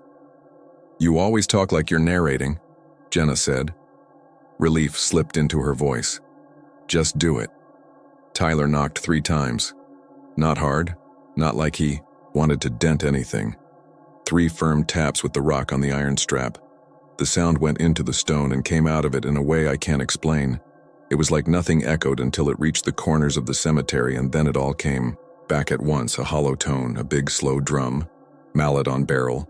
You could feel it pass through your shirt. "Okay," Malik said, voice too loud because silence is a dare. "We did it. The first knockback sounded like a mistake, like something falling. I almost decided it had come from the trees. It didn't try to sound impressive, it didn't sound like a threat, it sounded like someone on the other side had gotten startled and smacked their hand against a wall because their balance went wrong. We froze so hard it felt like everything else in the world stopped out of politeness. I stared at the door. Nothing moved. No one breathed. Thunder took its time. Then it happened again, a little heavier. You know that feeling when bass hits a car door just right and makes your sleeve flutter? Imagine that, but colder. The third knock came with a grin of metal, from the strap nearest Malik's hand, and a tiny little ping like when something inside a pipe slips into a new slot. A flinch ran through our group like electricity. It wasn't the noise. It was the feeling. Something about the timing, the weight. It wasn't like an animal testing a pan or a branch hitting iron. It was the way you knock when you're saying, "Well, your turn." "Okay," Jenna whispered, the word breaking in the middle like it had sprouted a crack. She took a step back and her boot skidded in the wet grass. "We did it. It did it." That's it. Tyler lifted the rock again, just a little, like his arm forgot the conversation. I grabbed his wrist because I didn't want to find out what happens when you reply to something that's already answering you. I felt the fine hair on his forearm stand up against my palm. He pulled free, not angry, just automatic. Don't. Malik said. Do not. That was enough. We have proof. He tapped the camcorder like it was a talisman. We got the sound. The wind stirred and died on our faces in a way that made me think of a big animal breathing from a hole. Not heat, not breath. Just pressure moving. The grass by our ankles leaned and flattened, not in the same direction as the wind. Jenna raised her light and the beam found a gray patch on the iron. At first it looked like shadow. Then it looked like the iron had a bruise. No, Tyler said, smiling the way you smile when you say you're fine after you step off a curb you didn't see. No. He raised the rock again like a reflex. Before he could bring it down, the door pushed outward in a way that made my stomach stumble. You don't think of iron as flexible, and I wouldn't have called what I saw flexing. It was more like a slow muscle under a sheet. Cold movement. The center rounded forward less than a finger's width, and all the welds made small noises, like cutlery sliding in a drawer. The sound came a beat later. 3 knocks. Heavier, faster, like somebody inside decided to show us how it was supposed to be done. Not the volume, I've heard car doors slam louder, but the weight, the way the ground gave a little under my shoes. Everyone ran. Nobody said run. Nobody counted. It was like the part of your brain that tells your legs what to do had its own private doorway. Jenna veered left and caught her hip on a stone. Malik swung the camcorder around by its strap and almost clocked me. Tyler sprinted first, then his foot went into a low place and he pitched forward, catching himself with both hands. He shouted a word that got lost in wind and thunder and his voice. He looked back because people in stories look back, or maybe because he was hurting and wanted to blame a shape. He told me later he saw the door bulge again, bigger. He said it looked like something pressing its forehead to cold glass from the other side, that particular curve of skull and brow ridge and the shallow slope down to a nose. I want to say that's his description, not mine.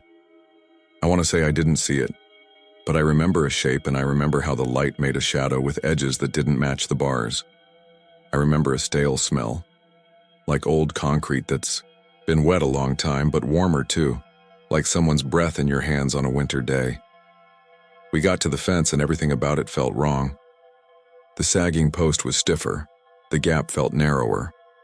Panic makes you bad at simple tasks, and there is nothing simpler than getting your legs over a thing and onto the other side. We fumbled it like a joke. Tyler helped Malik, then Jenna, then me, and by the time my shoes hit the ditch I could hear the fence links shaking, not in a line, not from our hands. In groups of 3, a chattering clink, like someone was moving down the fence, tapping each square with a knuckle. I don't know how else to say it. We ran. Tyler fumbled his keys and swore, and got them, and shoved them into the ignition, and the engine coughed in that winter morning way, even though the air was warm. When the headlights lit the interior of the truck, I noticed 3 dime-sized circles of mud on the inside of the windshield right above the dash, and I didn't say anything because there wasn't room inside me for the words. Nobody talked the first mile. We hit the road and the gravel changed under the tires to the smoother hum of the county line, and only then did anyone say anything, and it was Jenna. "It's going to follow us," she said. It wasn't one of those statements where you ask for reassurance. She said it the way you say the sky is dark. A report. Malik checked the camcorder. The battery icon was a fat rectangle, full, like it had been when we started. He hit play and we heard ourselves breathing and moving and whispering, and we heard Tyler count, and we heard the rock hit iron 3 times, clean, bright. When the knock came back, the audio clip went a flat hiss, a little burst of static like wind in leaves, except there wasn't wind in leaves. It was just us, and the hiss, and then a scrape noise, like someone sliding a chair across tile from 3 rooms away. Then our footsteps too fast and too loud. "That's not funny," Tyler said. "Why would I Malik started, and then there was a knock somewhere to my left. Not loud, Not dramatic. A finger on a door. We all shut up at the same time, and Tyler flicked his eyes at the passenger door like it had become part of a new math problem. Knock. A pause that felt longer than it could have been. Knock. Tyler reached out and put his hand on the door panel, like he needed to make sure the world was still physical. Knock. He pulled the truck right onto the shoulder. Nope, he said, voice thin and hot. No. Out. We got out. The wind made the sage in the ditch hiss. The truck's taillights threw long, nervous red onto gravel. There was no one there, nothing within 500 feet except fields and thin trees and a mailbox tilted like it couldn't be bothered. Jenna leaned over and pressed both palms flat to the passenger door. It was in the door, she said. Like it was in the metal. We drove the rest of the way with the radio loud enough to sting. Tyler avoided looking at the windshield, in case anyone noticed the 3 mud circles again. They might have been from Jenna's boots earlier that week. I don't know. We went to the 24-hour diner and sat in a booth under a wide clock that ticked like an old man cleaning. His throat, the waitress poured coffee like she had been pouring coffee for the same kids at the same table for 20 years. And maybe she had. Just different faces. None of us wanted food. Malik kept turning the camcorder over in his hands like he was sick of holding it but didn't know where it belonged if not there. When you have a story you can't explain, you try to file it anyway. You put it under prank or coincidence or dumb teenage panic. You find a place for it because you can't walk around forever with a sharp thing rattling loose in your pocket. We tried to do that. We said iron flexes, expansion, and contraction, and the sound of our own knock bounced funny. We said the wind hit the fence in gusts. We said the audio glitch was the camcorder being cheap. We said the mud circles were old. We said the knocks in the truck were the jack in the trunk bumping against the metal. We tried each one on and none of them fit all the way, but we wore them anyway. Life went to life. There were tests. There was prom. There were 2 weeks where all Malik talked about was a girl named Lee and her Fiat. Stull was a thing in a drawer we avoided opening. Then one night in May, a storm blew up from the southwest, fast and hard, the way it does here when the sky decides to clean a place. Out. Thunder pressed the house in deep breaths. Wind shoved rain sideways like someone angry trying to wipe a table. I was home alone. My mom was working a double at the hospital, and my stepdad was with his trucker brother in Colorado. Our house creaked, like houses do when wind works on them. Somewhere a gate hinge banged. I was half asleep, not fully. Somewhere you can still get to the room if you try. I woke up all the way because there was a knock on the wall next to my bed, the one that shares with the hall. It felt like someone's knuckles were 2 inches from my ear on the other side. Not a show-off bang. A knock you'd use if you didn't want to scare a sleeping person but needed them to wake up anyway. I didn't move. The second knock came lower on the wall by the baseboard. The third came higher, near the picture of my dad at Cheney Lake. I waited for a fourth. There wasn't one. Sometimes the absence of a thing is a noise. I got out of bed like you get into cold water, one part at a time. I opened my door and looked down the hall and saw nothing but the blue wash of lightning and a bathroom nightlight. I put my hand on the wall. It felt like a wall, that's all. I didn't tell anyone the next day because I wasn't ready to hear it out loud. A week later, Jenna texted me at 1:17 a.m. on a Tuesday. "Are you awake?" I called her. She was whispering. "It knocked on the basement door," she said. 3 times. My dad got up and checked and there was nothing on the cameras. He told me it was branches. There aren't branches by that door, Evan.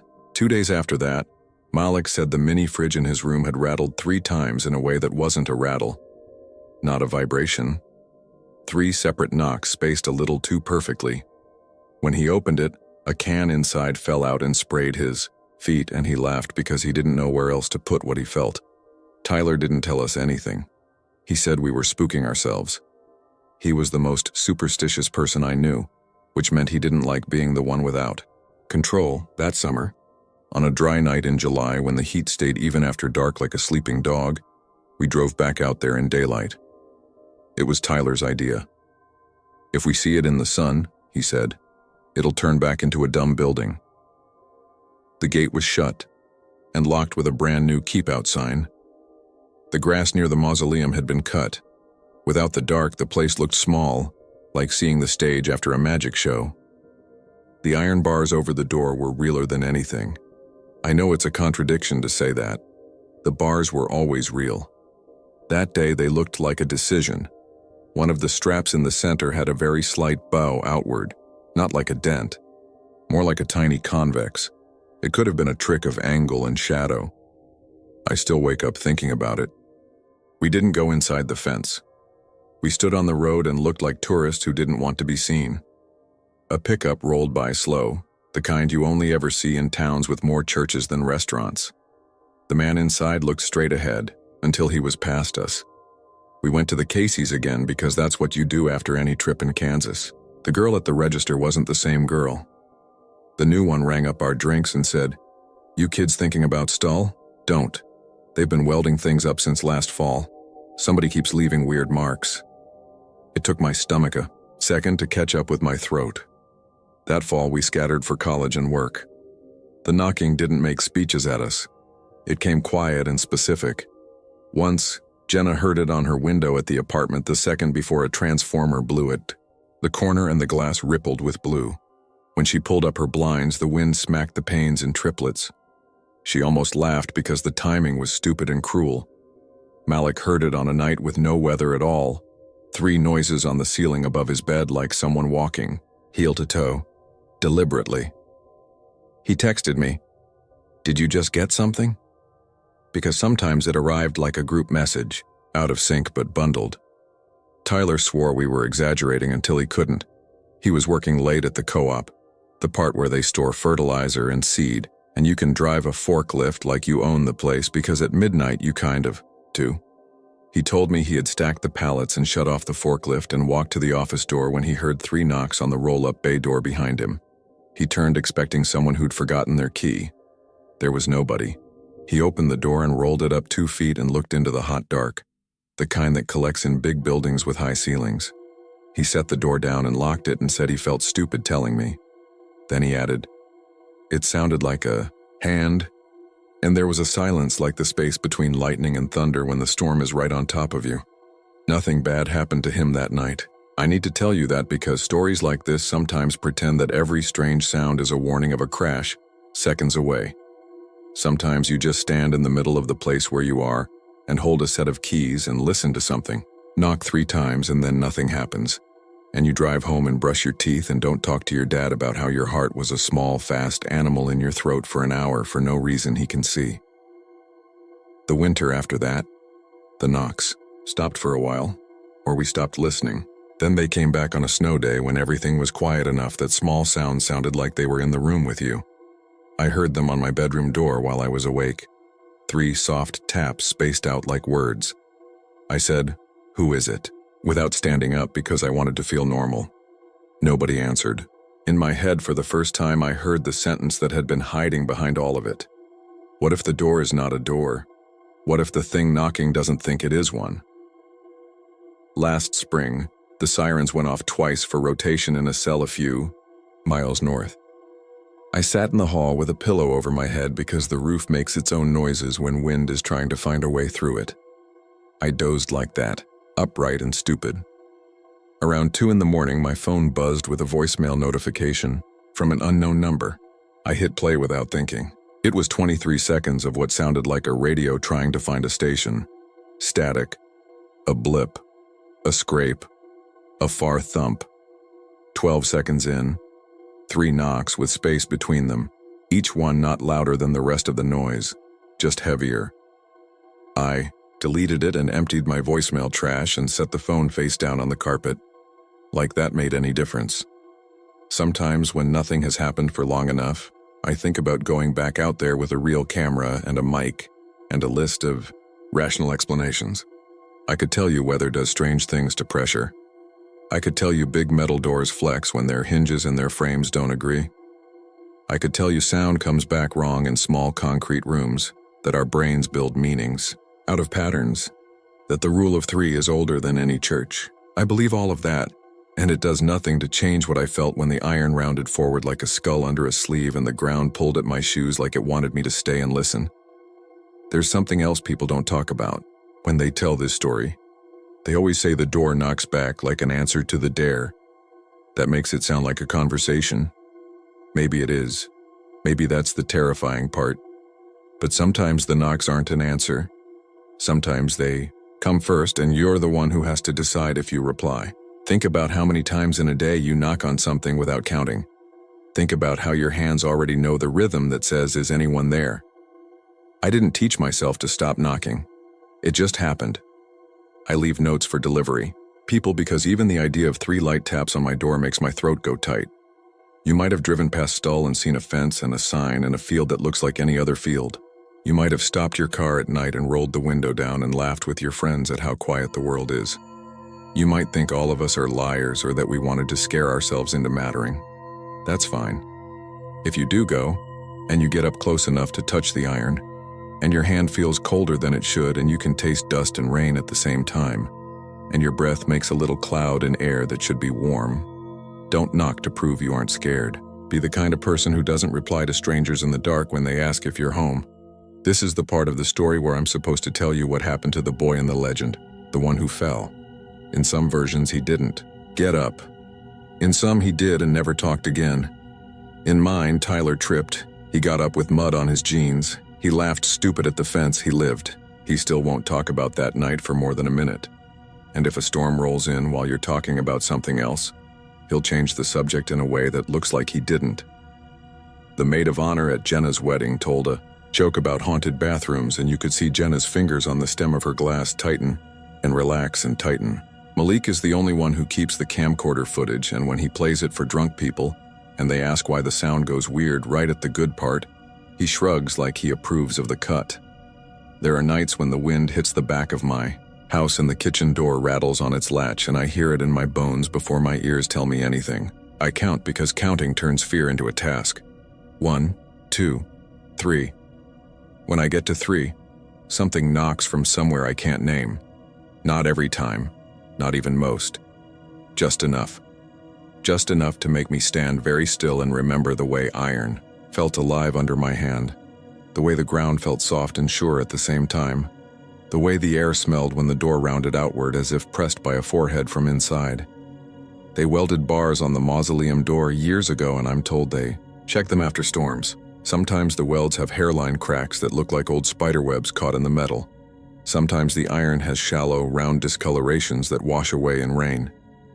I've never gone close enough to see for myself. Nobody needs me to prove anything. I'm not trying to make you believe in a place. Places don't care if you believe in them. I'm telling you that if you hear 3 knocks, it might be nothing. It might be weather. It might be your house settling, your fridge compressor, your neighbor. Or it might be a conversation that started years ago on a damp night in a small graveyard, where the air felt thick and the ground held onto the weight of our feet like it had been waiting. If you ever go, and if you ever raise your hand and think about making a sound to see what the world will do with it, remember there's a difference between wanting a story and letting one inside. I don't know what knocked back at us.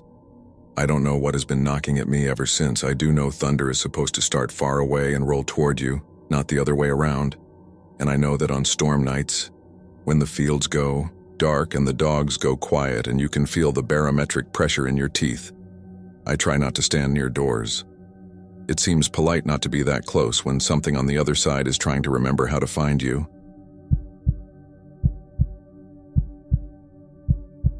I'm a cop north of the city. That's as specific as I'm comfortable getting.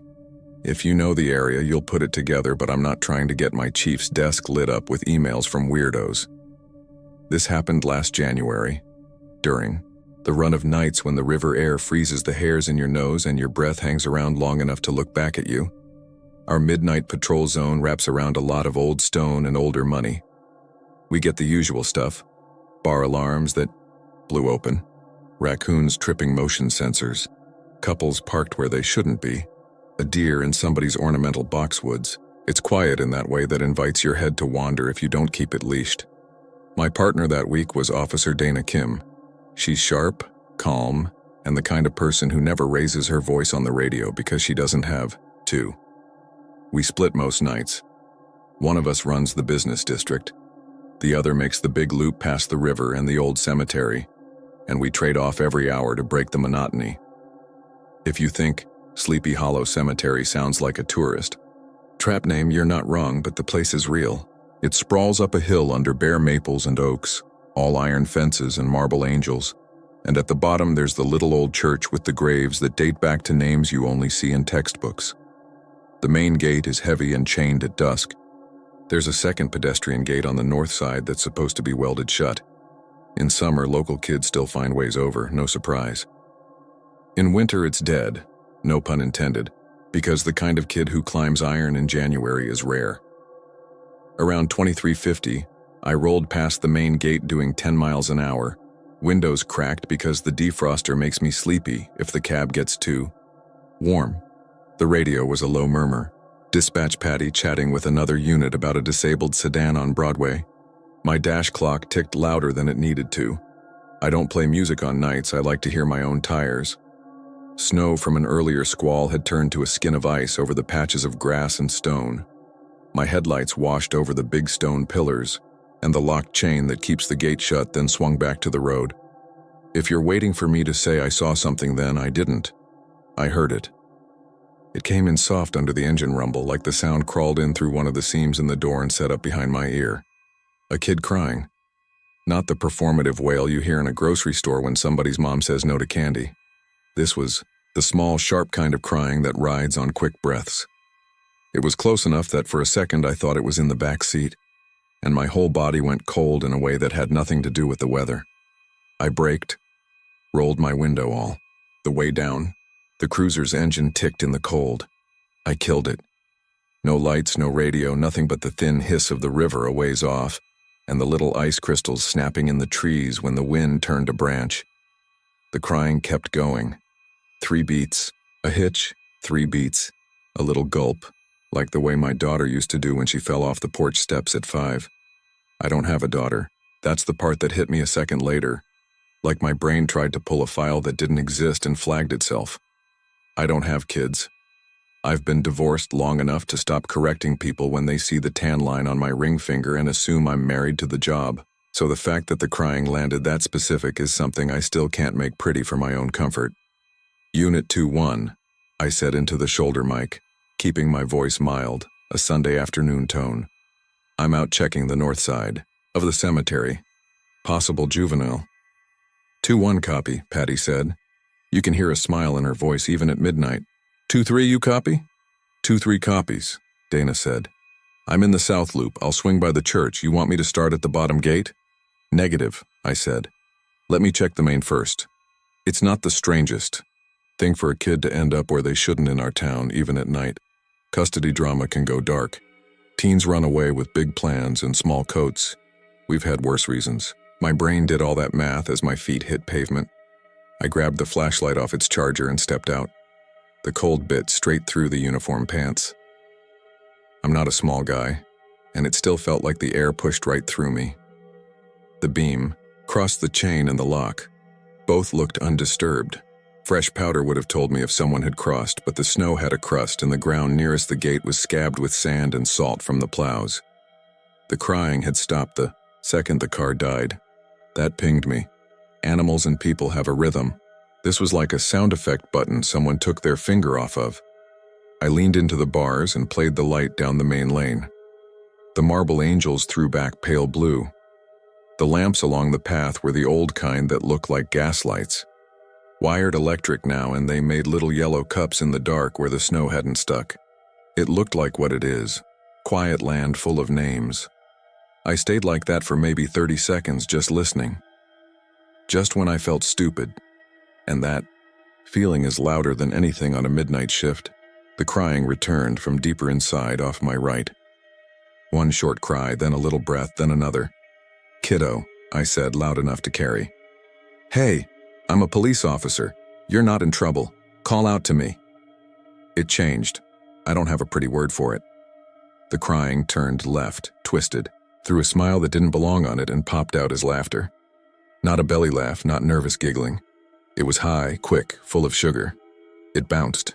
The only thing I can compare it to is the way a wind chime tinks when the wind does a lazy finger across it.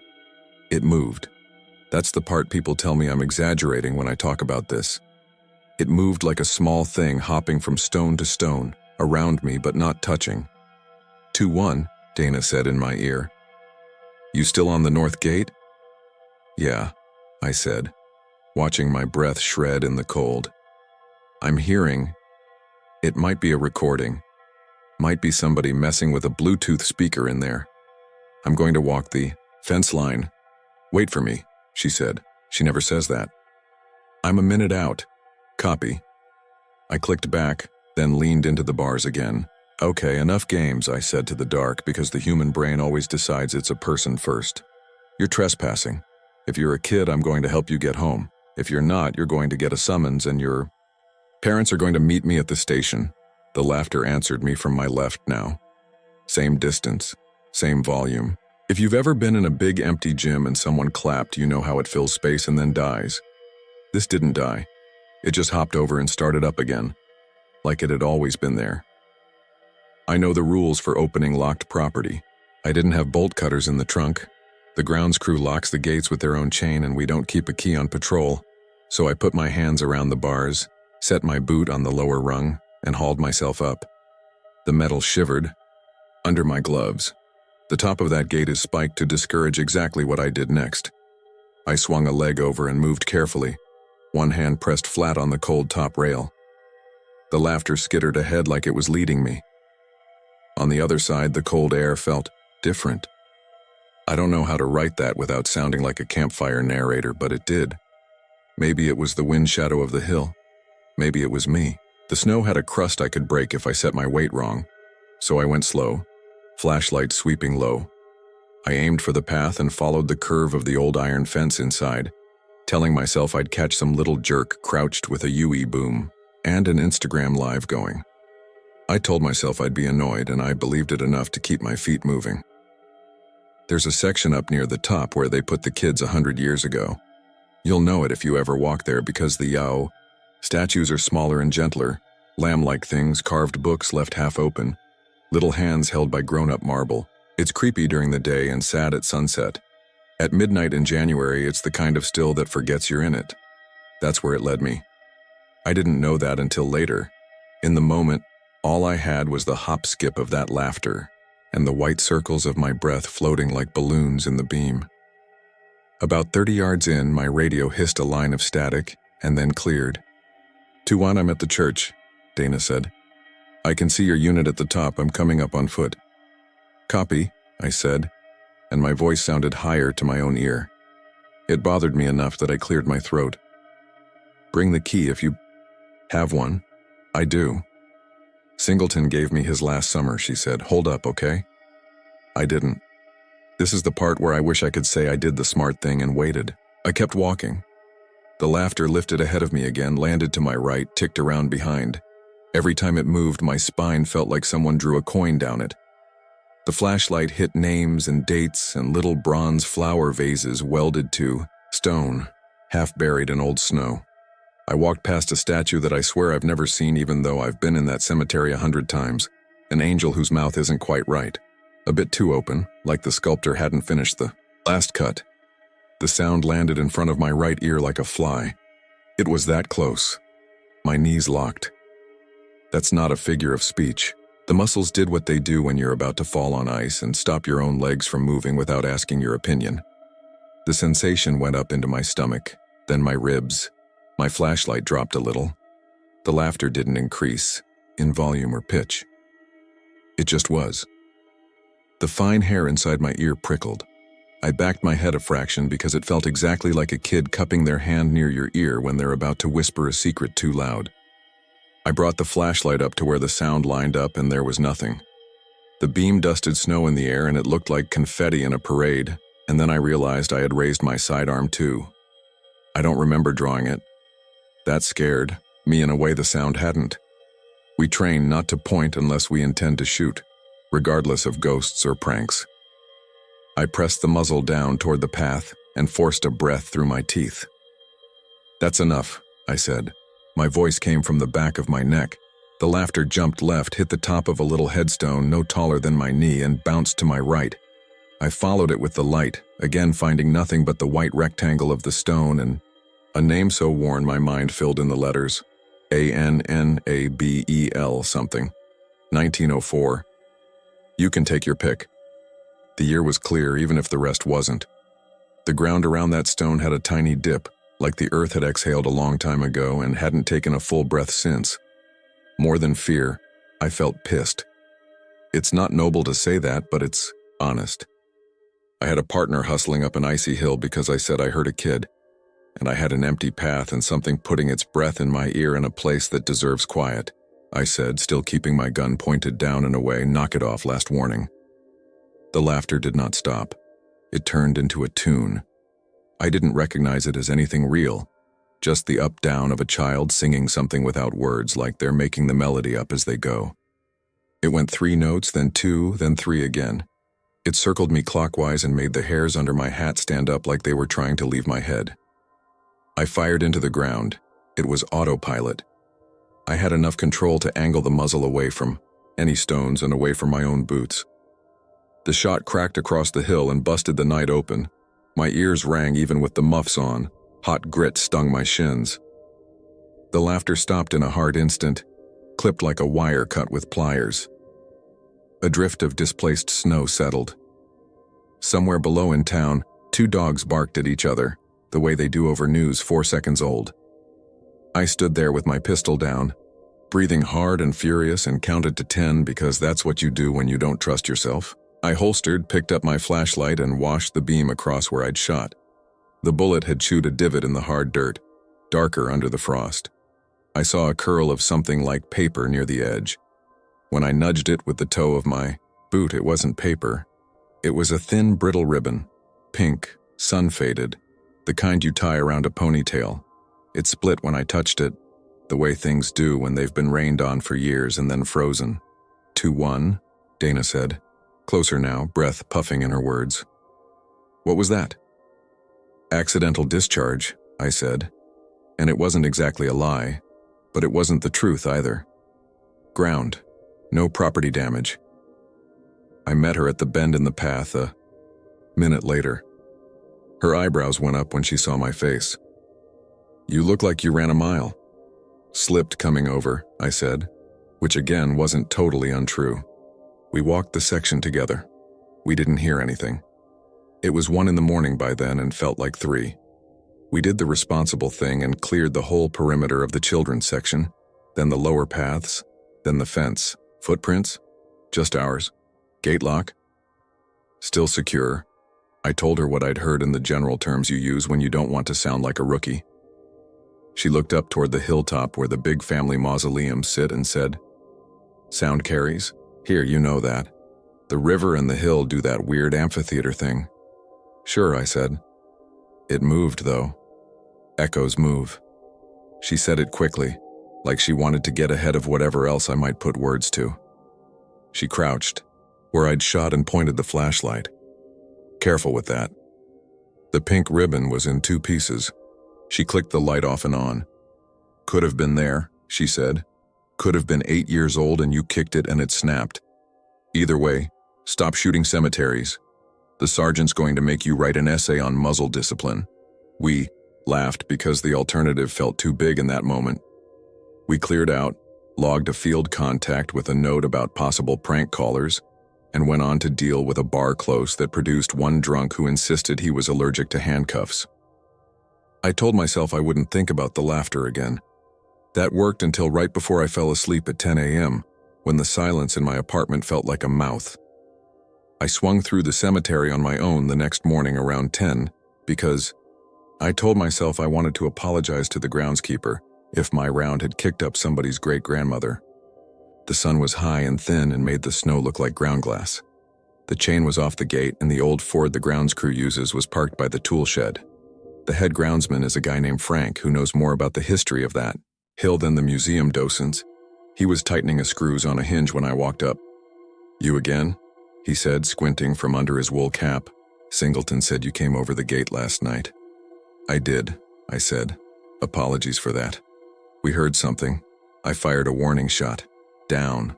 It won't happen again. He grunted. Not my gate. Town's gate. I just repaint it every spring. Come on, tell me where, and we'll go look. He said it like we were going to see where my stupid had landed, and then he'd hand me a broom.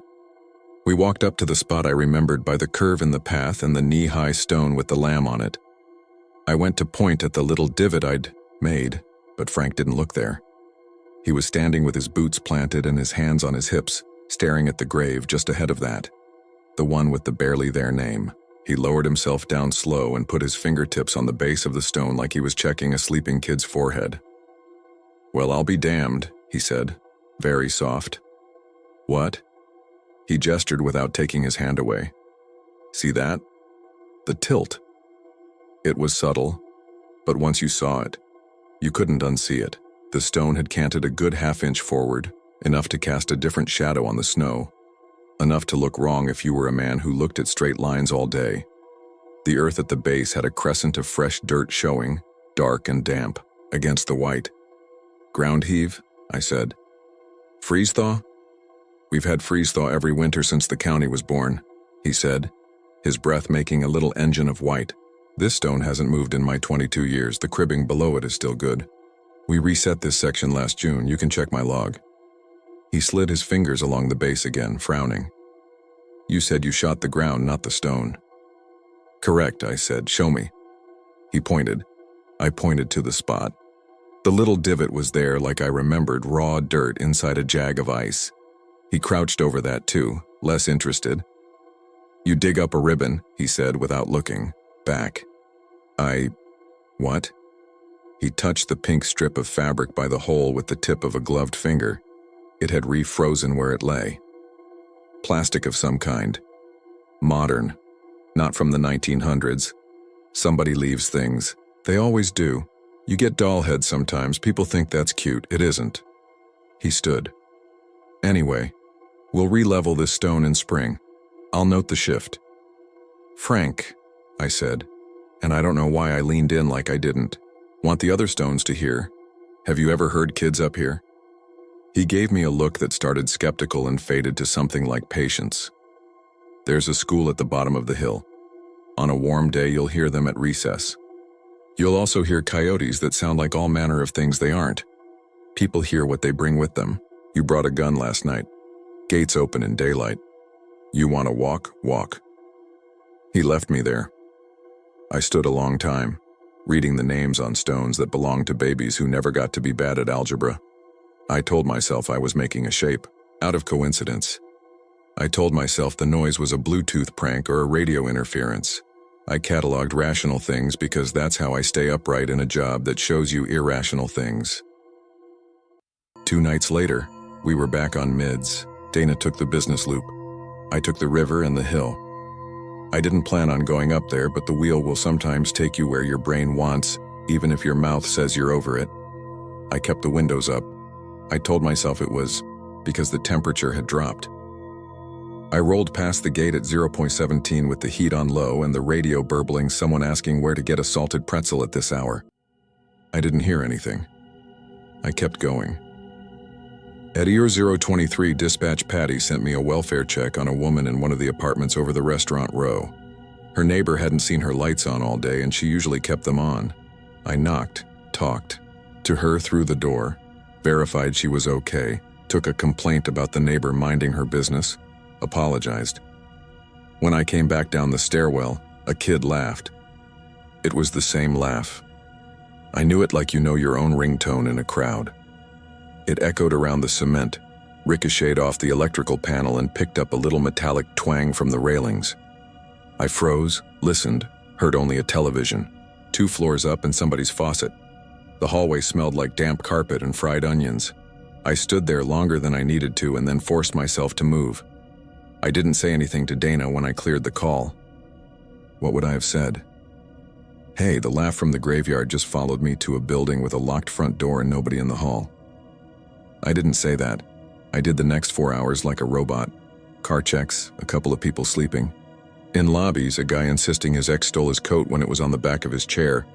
And then at 04:15, I pulled into the station lot and just sat there with the engine idling, feeling stupid and wired. Sleep after a night like that is not sleep. It's being dead for 4 hours and then waking to your own hand twitching. I had a dream I was standing, at the base of that angel with the two open mouth, and I could hear a kid laughing, but every time I turned, the sound moved behind me, and my feet suctioned into the ground. The angel bent, a slow hinge like someone had put a string on the back of its head and was pulling. I woke up with my mouth open and my teeth cold. I made coffee in the dark and watched steam climb. This could be where I say it stopped. That would make my life easier. It didn't. It shifted. The next instances were small, and that makes it worse. The TV in the report room glitched for a second while a hockey game was on and tossed out the same three-note tune over the play-by-play. So faint I thought I imagined it until Sergeant Rourke said, "What was that?" and smacked the side of the set. The radio in my unit stuttered to static when I drove past the chain at the cemetery, and inside that static I heard a high sound. Maybe air, maybe not. The baby monitor at my sister's house. I was there on my day off helping her. Move a dresser. Went from white noise to 3 bright chirps that made her dog stand up and bark at the ceiling. I laughed then because you have to pick at it or it picks at you, and my sister asked, "What?" And I said, "Nothing, it's fine," and put my hand on the dresser to keep it from moving under my grip. I went back to the cemetery alone, off duty, 3 weeks later. I told myself I wanted to pay for the resetting of the stone, even if Frank had told me not to worry about it. The day was sharp and blue, the kind of winter day that tricks you into thinking it's nicer than it is. The ground was as hard as poured concrete. The gate was open for daytime visitors. Maybe 10 cars dotted the lower lot.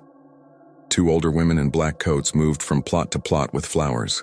A young couple with matching hats walked the path holding hands and reading names like they were cataloging the past for fun. I walked straight to the children's section, feeling stupid and a little like a teenager, and stopped 3 steps before the tilted stone. It wasn't tilted anymore. Frank had straightened it. The dirt at the base was neat, tamped smooth with that little whirl pavers leave when they turn with their boot heel. Someone had stuck a small pinwheel in the ground there. It didn't make sense. It was winter. There was barely a breath of wind up on the hill, but it turned a fraction anyway. A lazy tick like a clock unsure of itself. I crouched, and the world narrowed to my breath and the faint squeak of the pinwheel turning. I thought about dropping a coin. You see that in places. People leave pennies for the little ones. I had one on me. I don't know why I thought it mattered, but I did. I laid the coin on the top right corner of the stone, the way my grandmother used to place a quarter on the corner of a newspaper to keep the pages from flapping. I stood, put my hands in my pockets, and watched my own stupid little ritual like it might do anything for anyone.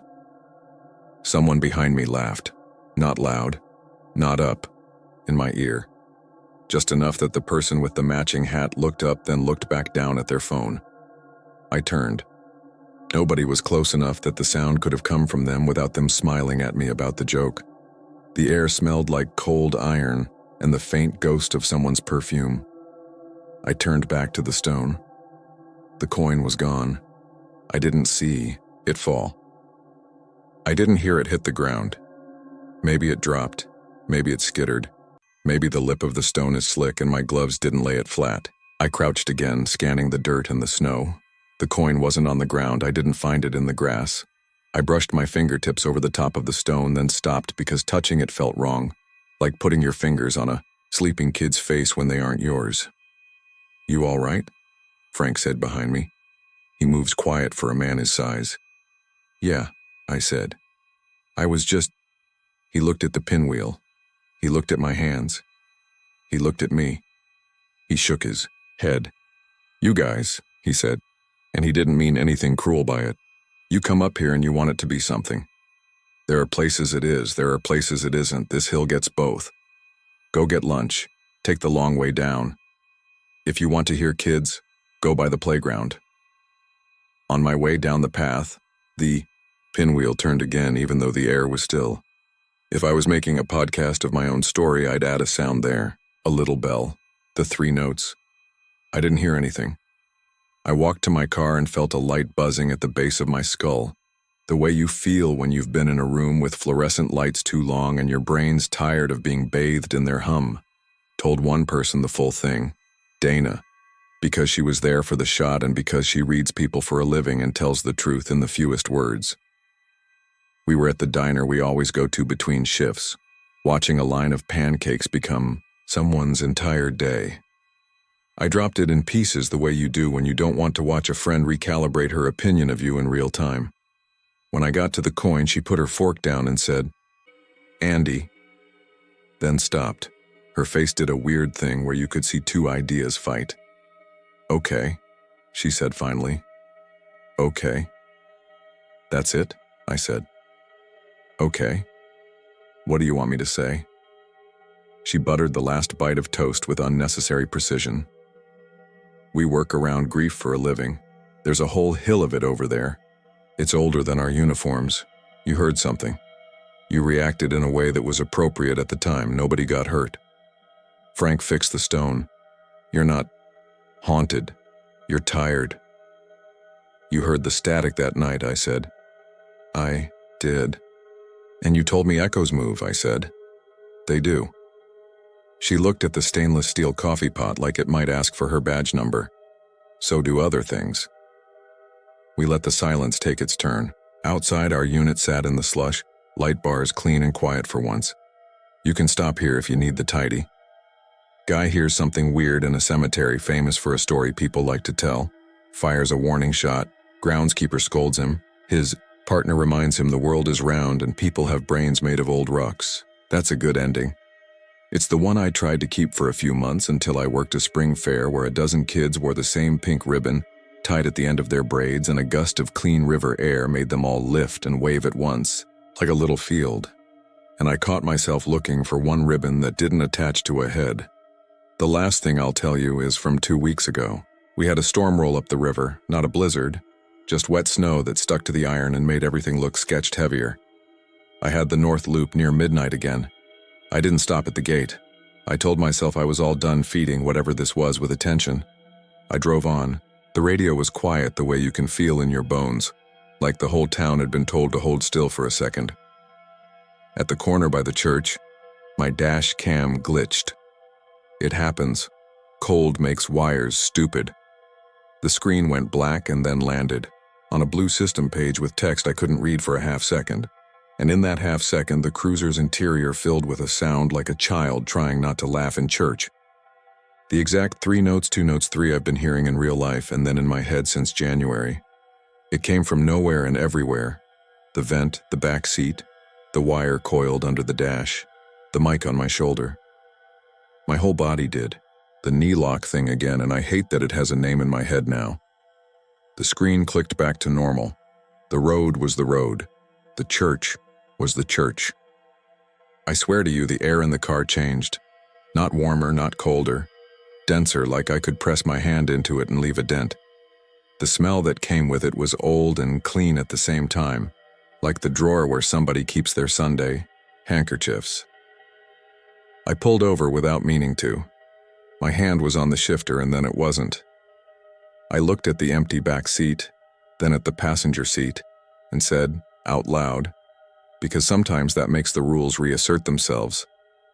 "If there's a kid, I can help you. I can call someone. You have to say your name." It laughed. Not beside my ear. Not in the crawl spaces of the car. Outside the windshield, just beyond the wipers, out where the snow made soft circles in the beam of the low beams. The sound rode the flakes, bounced off the glass, and came back into me like breath on breath. I didn't draw my weapon. I didn't even reach for my flashlight. My left hand sat on my leg and had weight like it was somebody else's hand. I said, "That's not funny," because I didn't know what else to say. It stopped. I waited. I realized I was holding my shoulders up around my ears and deliberately lowered them 1 inch. The wipers squeaked. The engine ticked. A train down in the valley blew once, thin. I let the car idle. I didn't turn it off. I didn't get out. I didn't go in. I put the transmission back in drive and rolled forward. When I came up past the main gate, I glanced left in spite of myself. The chain hung like it always does, slack loop and lock in the middle. The snow had dusted it silver. A dark little shape sat on the top rail of the gate where it meets the post. A coin. A penny because I could see the brown even at night under the sodium vapor light. It wasn't balanced. It wasn't lodged. It lay flat, as if there was a lip. There I couldn't see. I slowed like an idiot because that's what a brain does when it wants to look at a thing without putting its face right up to the glass. The penny didn't move. The air around it felt thick even through the window. I didn't stop. I didn't go back in the morning to check if it had fallen into the snow or if Frank had pocketed it and told himself I left it there for luck. I haven't asked him. I don't want to make it a conversation again because then it's a whole thing, and I'll be back up there with my hands on cold stone, building a circle around myself out of nothing. If you're waiting for the last line where a kid's voice comes through the wall right now and says my name, you'll be disappointed. I haven't heard my name. That feels important in a boundary way. My badge number, though. A week ago, Dispatch Patty laughed when she picked up a deadline and said, 2-1, quit pocket keying your mic. You're breathing in my ear. I checked my shoulder mic. The button wasn't depressed. There's a tiny scuff on the plastic. Over the number plate on my chest where I saw later, a smear of something like old bubble gum for a second before it disappeared. I cleaned it. It didn't smear. It just wasn't there after I looked away and looked back. You tell me if that's my head. It's past midnight while I'm typing this. I'm off tonight. The river is a dark line out my window. The heat in my apartment knocks and settles in its old building way. I think about the moment right after the shot where the laughter cut off like I'd flicked a switch, and the way the stone leaned forward the next morning like something inside the earth braced a hand and pushed up in a hurry, surprised, alarmed, like the word says. I think about the ribbon splitting, I think about the coin I didn't see hit the ground, and I think about the way the laughter isn't angry. Not exactly. It's delighted. That's worse. It's the laugh a kid makes when they get away with hiding behind the couch for longer than you thought they could hold still. I'm not telling you this to convince you of anything. I'm telling you because I kept it in my mouth too long and it tasted like copper. If you go up there after dark, you'll be on foot because the gate's chained, and that's good. Your steps will slow you down. Your brain will keep pace. If you hear a kid in a place that hasn't had one who needs help for 100 years, use your radio first and your gun last. And if something breathes a laugh into your right ear and you feel your knees lock, look straight ahead and say your name the way you'd say it to a teacher taking attendance. Say it like it belongs to you. Say it like it's louder than 3 notes and 2 and 3 again. Skipping from stone to stone, circling you without getting tired. That's what I do now. Most nights it's quiet. Some nights the quiet has teeth. On those nights I turn the heat down, crack the window, and let the cold in on purpose. The air comes in clean and thin, and it makes the sounds in the room. Decide what they are. The radiator is a radiator. The wind is the wind. And if in that thin air I hear a laugh slide across the floorboards like it's trying not to wake anyone, I sit still and put my hand on my knee so it doesn't float. And I listen until it either goes away or it doesn't. I'm not a priest. I'm not a ghost hunter. I'm a cop. I do the loop, I check the gates, I call in what I see. And in the morning, sometimes the ground shows a little dark crescent of dirt at the base of things that didn't used to tilt, like the world shifted. A fraction while we were all inside keeping warm.